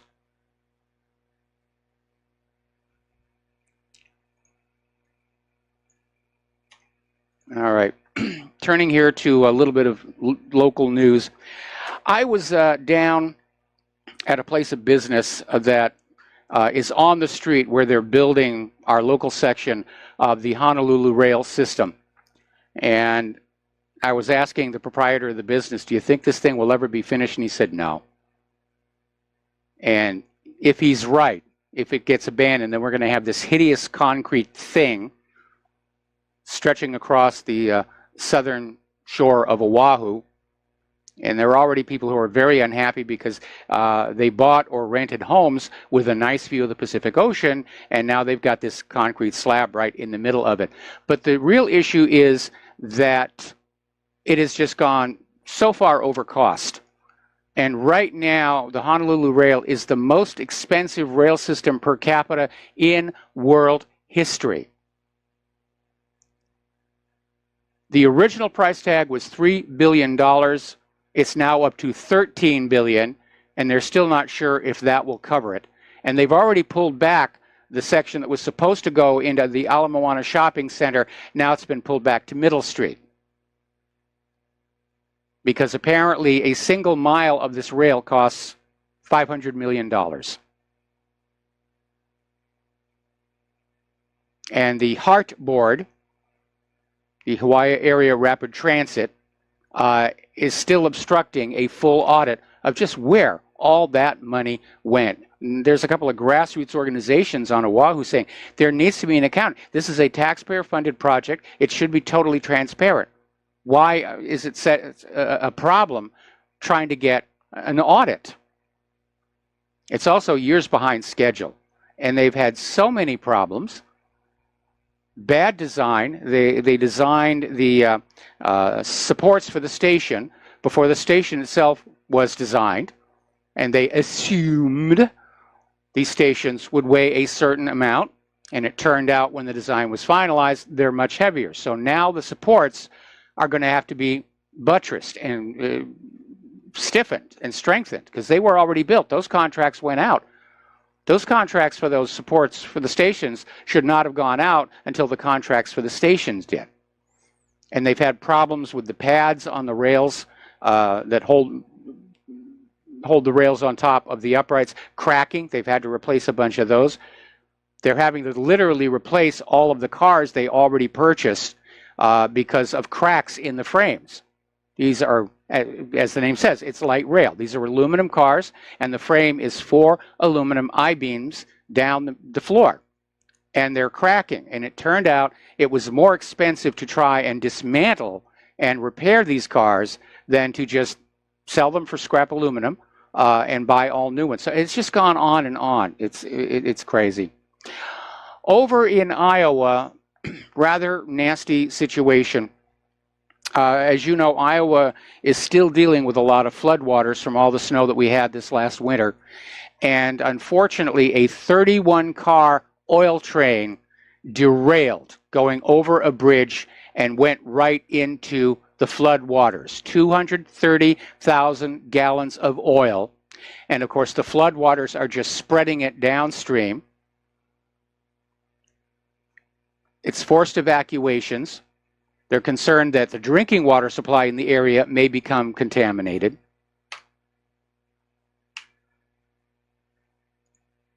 I wonder when was the last time those rails were inspected? Because you got to inspect rails all the time. Train tracks are actually rated for weight and speed. They're not all one size fits all. And some tracks are set up for very heavy transportation, others not so much. So we'll see what happens there and why this train derailed, but it's a bad one. Alrighty, let's get into what's going on in the world of computers here. Apparently, Cisco is patching a critical Nexus flaw, and they've got fixes for 34 flaws in their software, including 24 that affect its XOS software for firepower firewalls and the NXOS software for Nexus switches. So if you have either of those products, you need to see about getting an update. But you know, getting an update's risky. Some of these updates actually break stuff. Nothing is really being thoroughly checked out before it's dumped on the consumers. Anyway, we're going to take another break for commercials, and we'll be right back. Aloha, America. Welcome back to our show. And yes, Republic Broadcasting, and for that matter, whatreallyhappened.com, we do need your support if we're to continue the work that we have been doing for, these many years. And I'm sure that probably John Stadmiller, like me, never thought it would go on this long. When I started this all the way back in 1994, I figured, I'll expose the murder and the government will clean itself up and I'll go back to being a visual effects person. And obviously that did not happen. But if you can help, there's no such thing as too small a donation. And the postal address to send that donation is Republic Broadcasting Network, 2251 Double Creek Road, number 302, Round Rock, Texas, 78664. If you would like to call in to make a credit card donation or to pledge to be a recurring subscriber, that number is 800-724-2719, extension 1 during business hours, extension 3 during all others. Checking on my mailbox, somebody just wrote in a clarification about this whole kids being separated from parents. Apparently that began during the Clinton administration, and there was a lawsuit that said separate facilities had to be provided for children, again, because the adult facilities were probably way too dangerous. So that's where it actually all began. Let's take a phone call now from Mateus in Canada. Aloha. Welcome to the show. What's on your mind? If I was a gambling man, I would say that the reason that lawsuit got started was probably because of some children being sexually abused in the groups. And then so that's probably why they ended up separating the children. Anyway, in Canada, in Toronto, there's a professor of Toronto University. He has tenure, and forgot his name, but anybody looking it up would find him. He's a real champion for freedom of speech, and he's really taking on the establishment and opposing this Canadian legislation that's criminalizing not using the transgendered pronouns. And so I just really like this guy. He's very man of few words. Yes. And he's unemotional, and he just like just a killer in a debate. Like, you would not want to go up against this guy in a debate. Just like cream you, excuse me, cream you with like 10 words. So I just wanted to show my support for this guy thing. And hey, do you think that politicians, what do you think of this idea that when they swear in their oath of office, do you think they should be hooked up to a lie detector and asked if they would sell their mother for $1? Well, the problem with sociopaths is they can actually fool lie detectors, because lie detectors only work on people who feel remorse over the fact that they're lying, who have a sense of guilt, and these people just do not. That's a problem, I guess, with the technology. Yeah. Well, the lie detector has never been a solid technology anyway. Its results are not admissible in a court of law. There was actually much more success with the voice stress analyzers, but again, that's a technology that politicians don't want to have ordinary Americans to be in possession of, because we'll put that little voice stress analyzer right up next to the television during every political speech, and this actually does detect when they're lying. Sounds like a good retirement app for you to develop. Could very well be, but I think the patent is owned by the Central Intelligence Agency. And if it's not, we just told 100,000 other people, so it's probably lost that opportunity. Yeah, I wanted to share this theory with you called the inferior donkey theory. You're familiar with the tension between motorists and bicyclists, like yes. the serious bicyclists, right? And I don't know how it is where you live, but for here, they're just really not very nice people when they're in that interaction. And so here's the theory: is that before cars were invented, we're all riding around on horses. And if you were to be back in the Wild West and you mosey on into town on a little donkey, you would feel like your ego would take a hit over that. And either you would just have to accept that you're inferior, or else you would put on this big rough attitude to make up for it, be a big tough guy, like a little dog barking loud. So basically, the car, the motorcycle is very clearly the horse in the 21st century. That's pretty straightforward. It's even the same riding dynamics. And the car is just a stronger horse, basically. And so a bicycle that you have to pedal with your feet is like the equivalent of a donkey against a stallion in the Wild West. So these guys are subconsciously have inferiority complexes because they're on little donkeys. And they're trying to make up for it with this overinflated ego. I don't see that here. We have a very active biking community. A lot of the roads in Honolulu have dedicated bike lanes, and I'm sorry, I just don't see that. Of course, I live in the land of aloha. There's not as much aloha as there was when Claire and I first moved here. My biggest problem, though, is that the quality of driving cars is really an issue. I don't know what it is about Hawaii drivers, but especially the last couple of years, they're speeding, they're doing reckless things. Claire and I saw somebody run a red light the other day, and it makes driving less fun for us to go on out. Anyway, listen, Mateus, we're going to let you go. Going to take another break for commercials, and we will be right back. And aloha, America. Welcome back to our show here, and we're going to take a phone call from Tom in Indiana. Aloha, Tom. Welcome to the show. What's on your mind?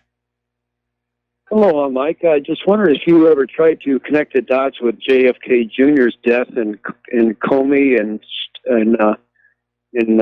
those guys with the CIA, Brennan, and all those people. Well, I've done a lot of work on JFK Jr.'s assassination, mostly pointing out that it was an assassination, but the primary motive appears to have been political, because JFK Jr. Was set to announce that he was going to run for the New York Senate seat, eventually held by Hillary Clinton. And obviously, if he'd stepped into the race with his family's name value, he probably would have defeated Hillary Clinton. And so he's flying out there to Martha's Vineyard, and the airplane just sort of happens to fall out of the sky, which unfortunately has happened to a lot of people that the Clintons didn't like. Yeah, I just wondered, since they already had the nucleus and shows what backstate party they were, is it possible that they probably did this too? We don't know who the actual players were. And again, it was all covered up and declared to be a tragic accident. But looking back in hindsight, there's definitely reasons to doubt the official story. It wasn't bad weather on the island. I have family that lives on Martha's Vineyard, and they said on the night in question, the weather was clear. They could see the stars. They could see all the way to the mainland, which means anybody up in the air approaching Martha's Vineyard would have had a clear view. They had just installed some new high-powered lights in one of the towns, so there was a ready reference point. And JFK Jr. was flying VFR, but he had completed his training to get his instrument rating. So he was fully capable of, in a crunch, using, for example, the Vortac to get himself onto the runway. But he didn't really need to do that. He was a very, very good pilot. And the plane just literally tumbled out of the sky, according to the radar. And who could be the players that would cover that up and delay a 7-hour search? Who could do that? Somebody with a lot of political pull. And like I said, my JFK Jr. article is up at the top of the main page of whatreallyhappened.com. It's in that little gray box full of permanent article links, and you can read all about it there. Thank you, Mike. Aloha. Aloha. All right, there we go. Getting on back to computers and such, the Pentagon, specifically the U.S. Cyber Command, is now going on the offensive in cyber war. Now, originally, Cyber Command was supposed to protect the U.S. in general, and the Pentagon in particular, from cyber attacks coming from elsewhere. And when you look at the number of ransomware attacks that are going on, Cyber Command isn't doing a very good job about it. But apparently now, Cyber Command is being retasked to basically develop offensive cyber weapons with which to go and mess around with other people's computers. Over in France, they're proposing mandatory labeling for meat and dairy farm animals raised on GMO feed. Not just the GMO products itself, but if the farm animals have been fed on GMO feed, which is very common, that's where a lot of GMO corn goes, they want mandatory labeling on that as well. Now, there's a new study that's out that confirms a common vaccine additive is linked to autism-like behavior. Now, scientists at the University of British Columbia recently concluded studies of how aluminum affected behavior in young rats. And what they found was that rats exposed to aluminum in early life exhibited social symptoms similar to autism, specifically a decreased social interest when compared to normal, non-exposed rats. Now, again, aluminum is already known to be neurotoxic. And you have to wonder, why are they putting it in there? Well, in theory, the purpose of an adjuvant is to irritate your body, to provoke a response so that you will develop antibodies to whatever pathogen is in the vaccine. But some of these vaccine adjuvants are causing problems. One of the worst, of course, is peanut oil, which you are meant to eat, not inject into your veins. And ever since the introduction of peanut oil as a vaccine adjuvant, anaphylactic shock, peanut sensitivity has just skyrocketed.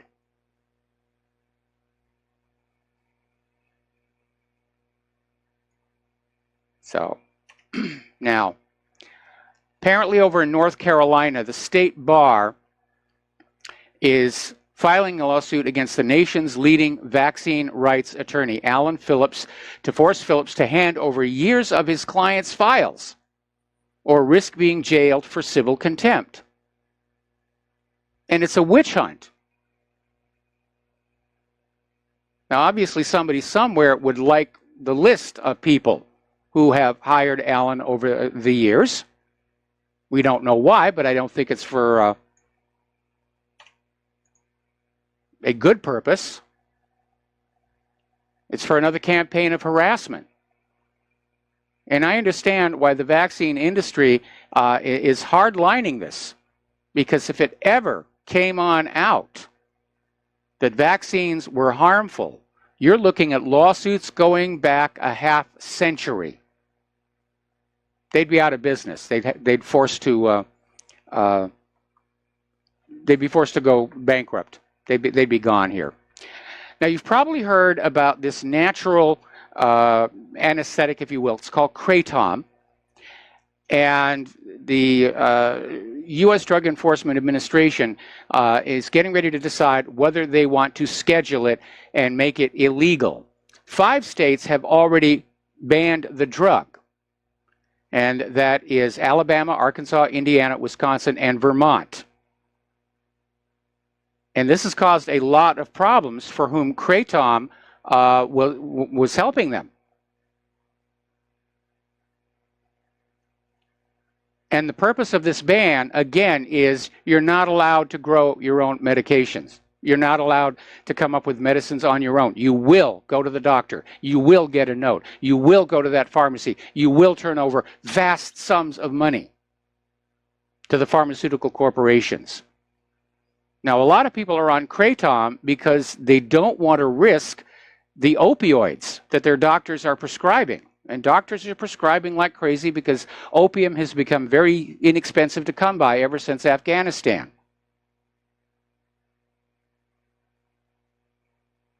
And there are apparently a lot of people in these 5 states who are willing to risk the legal consequences of continuing to use Kratom. And it's another example of government and corporations aligned together against the general population and what's best for us. Their entire thought process is what allows us to take more money away from the American people. And the problem is the American people have all but run out. Not too long ago, we saw this phenomenon where everybody got really caught up in this antibacterial, carrying around lotions, disinfecting your hands all the time. And it really was being sold more as a fashion accessory than a real health aid. In fact, at our local supermarket, you walk in the door, there's a little dispensing stand right there where you can disinfect yourself. And then there's the disinfecting wipes, and it turns out some of those are made with toxic ingredients that are carcinogenic. And it's a very alarming situation, and you do need to think about this. We live in a country where dangerous chemicals are sold in our products with the permission of the government because it's making money. Every once in a while, though, somebody gets caught. And apparently a group of cancer victims have filed a lawsuit against Johnson & Johnson over mesothelioma from the asbestos in talcum powder. And you have to wonder what possessed Johnson & Johnson to put asbestos in the talcum powder to begin with. All right, let's take some phone calls. Fred in Michigan, aloha. Welcome to the show. What's on your mind? Hey, Mike. Aloha. Aloha. Cybersecurity.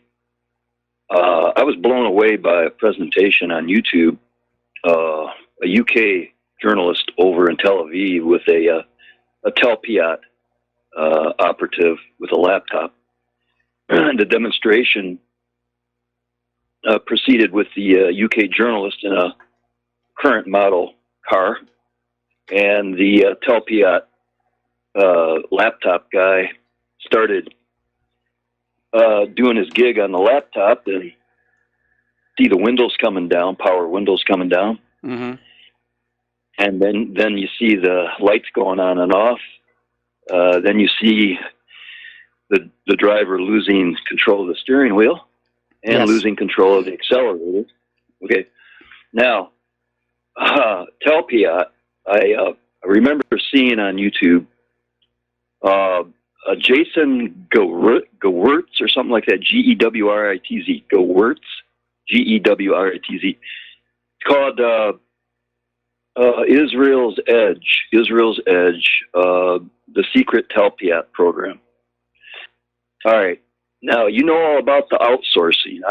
I'm in Michigan, and I experienced that big time in the 80s with the exodus of Generous Motors. And where did it all wind up? In foreign slave labor countries.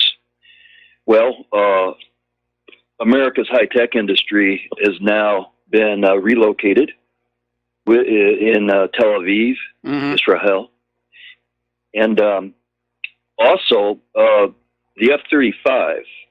You mentioned earlier something about, I came in kind of late. You were talking about some aluminum part of some construction.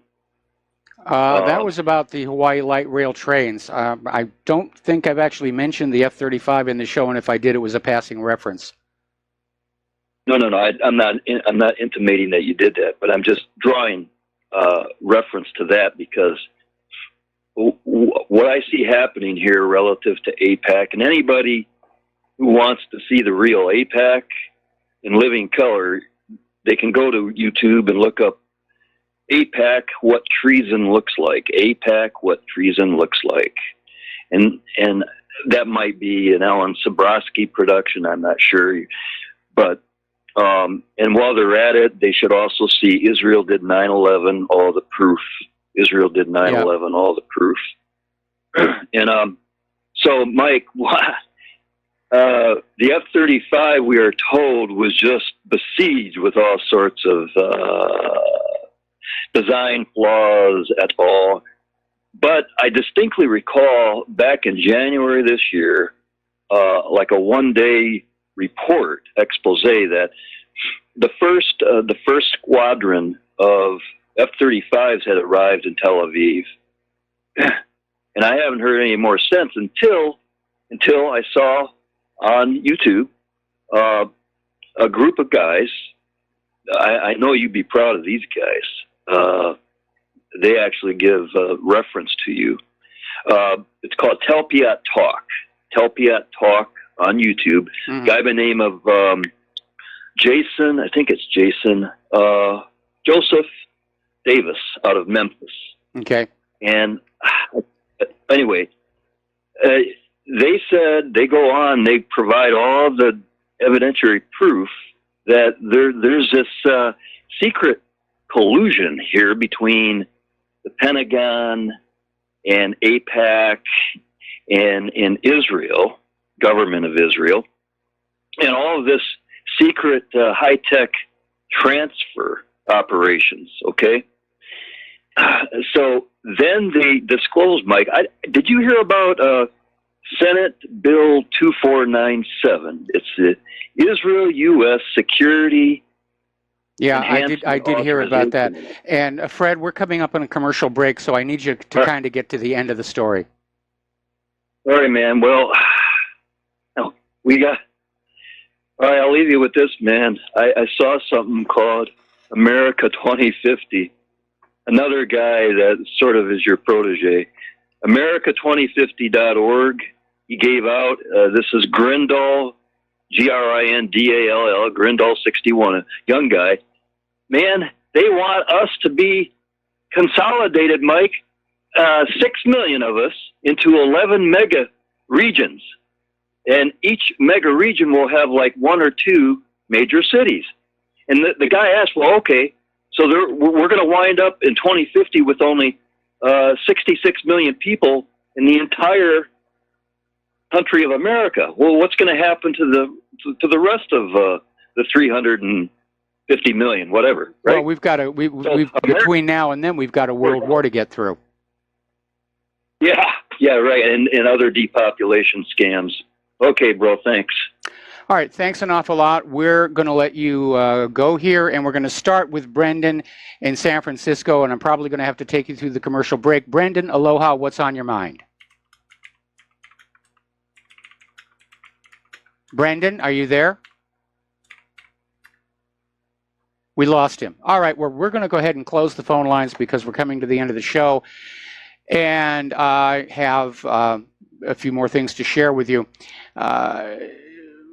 As you know, the World Cup is still going on, and apparently Mexico scored a win against the World Cup defending champions, Germany.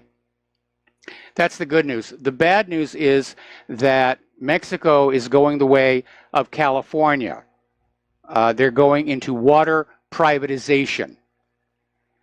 And I guess this has been thought about for a long time because it's actually part of the storyline of the James Bond movie Quantum of Solace, that people don't have a natural right to just go find water, that it will be commoditized and sold to you at a steep markup. And after that, I'm sure they're going to do air. Didn't pay your air bill. So it's all about getting more money out of the people for things that we used to take for granted. And that's really what it's all about. When I was a kid, things were there. Food growing on your own property, water coming out of the well.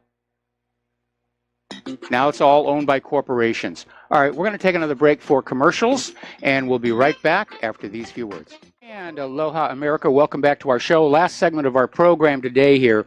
And there's an interesting little article that came out from the Daily Mail in Great Britain. And it says, electric Teslas may be no greener than petrol, gasoline, and diesel cars, despite being marketed as the world's most environmentally friendly vehicles. And the story is basically that analysts found the amount of greenhouse gas used in building a Tesla and generating the electricity to charge it was no different to petrol cars. Now, I don't know why they're targeting Teslas. This applies to all electric vehicles. And I do think electric vehicles are the way of the future. And when Claire and I had to buy a replacement for our stolen Honda, we did look at some electric vehicles. We couldn't come close to affording them. But they're absolutely right. That electricity has to come from someplace. And for much of the world, that someplace is usually a petroleum-fired electrical generating station, which is what we have here on the island of Hawaii. We used to have a geothermal plant on the Big Island, but that sort of went away. The whole technological paradigm, if you will, is incomplete until electricity can be generated cleanly and safely. Now, we're hearing some interesting news on the forefront of hot fusion research, but it's still a little bit off, a few years down the road. But I do think electric cars are the way to go, and I don't know why they targeted Tesla on this one here. Speaking of our volcano, we had a rather large burp from Kilauea crater.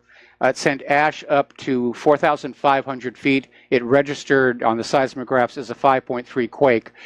And we're actually very lucky up here on Oahu because these earthquakes are so shallow, they don't really conduct here. We haven't felt any of them.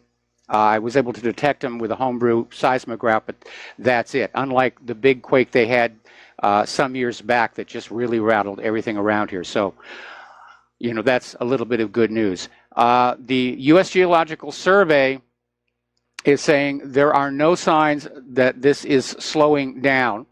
And even more alarmingly, they're making vague references to a still-to-come major event of some kind. But much of the lava is still pouring out of fissure number 8.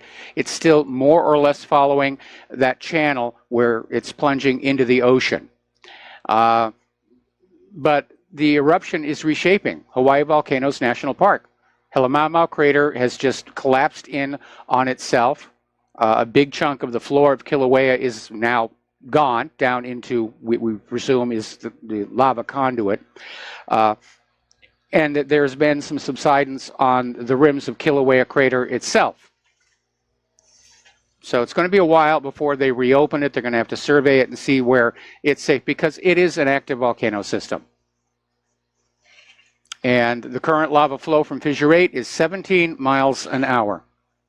So you can't outrun it. Best to just not be there in the first place. All right, that's the music. Time for me to get on out of here. I got to do the Jim Goddard show up in Vancouver. Stay tuned for John Stadmiller. I'm sure he's got lots of interesting things to share with you. Please take what you learn here, share it with everybody that you know. Talk to them in person. Let's bring back the art of conversation.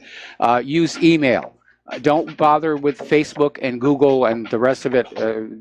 Twitter, I meant. They're all being filtered. So we'll be back here tomorrow. Aloha, America.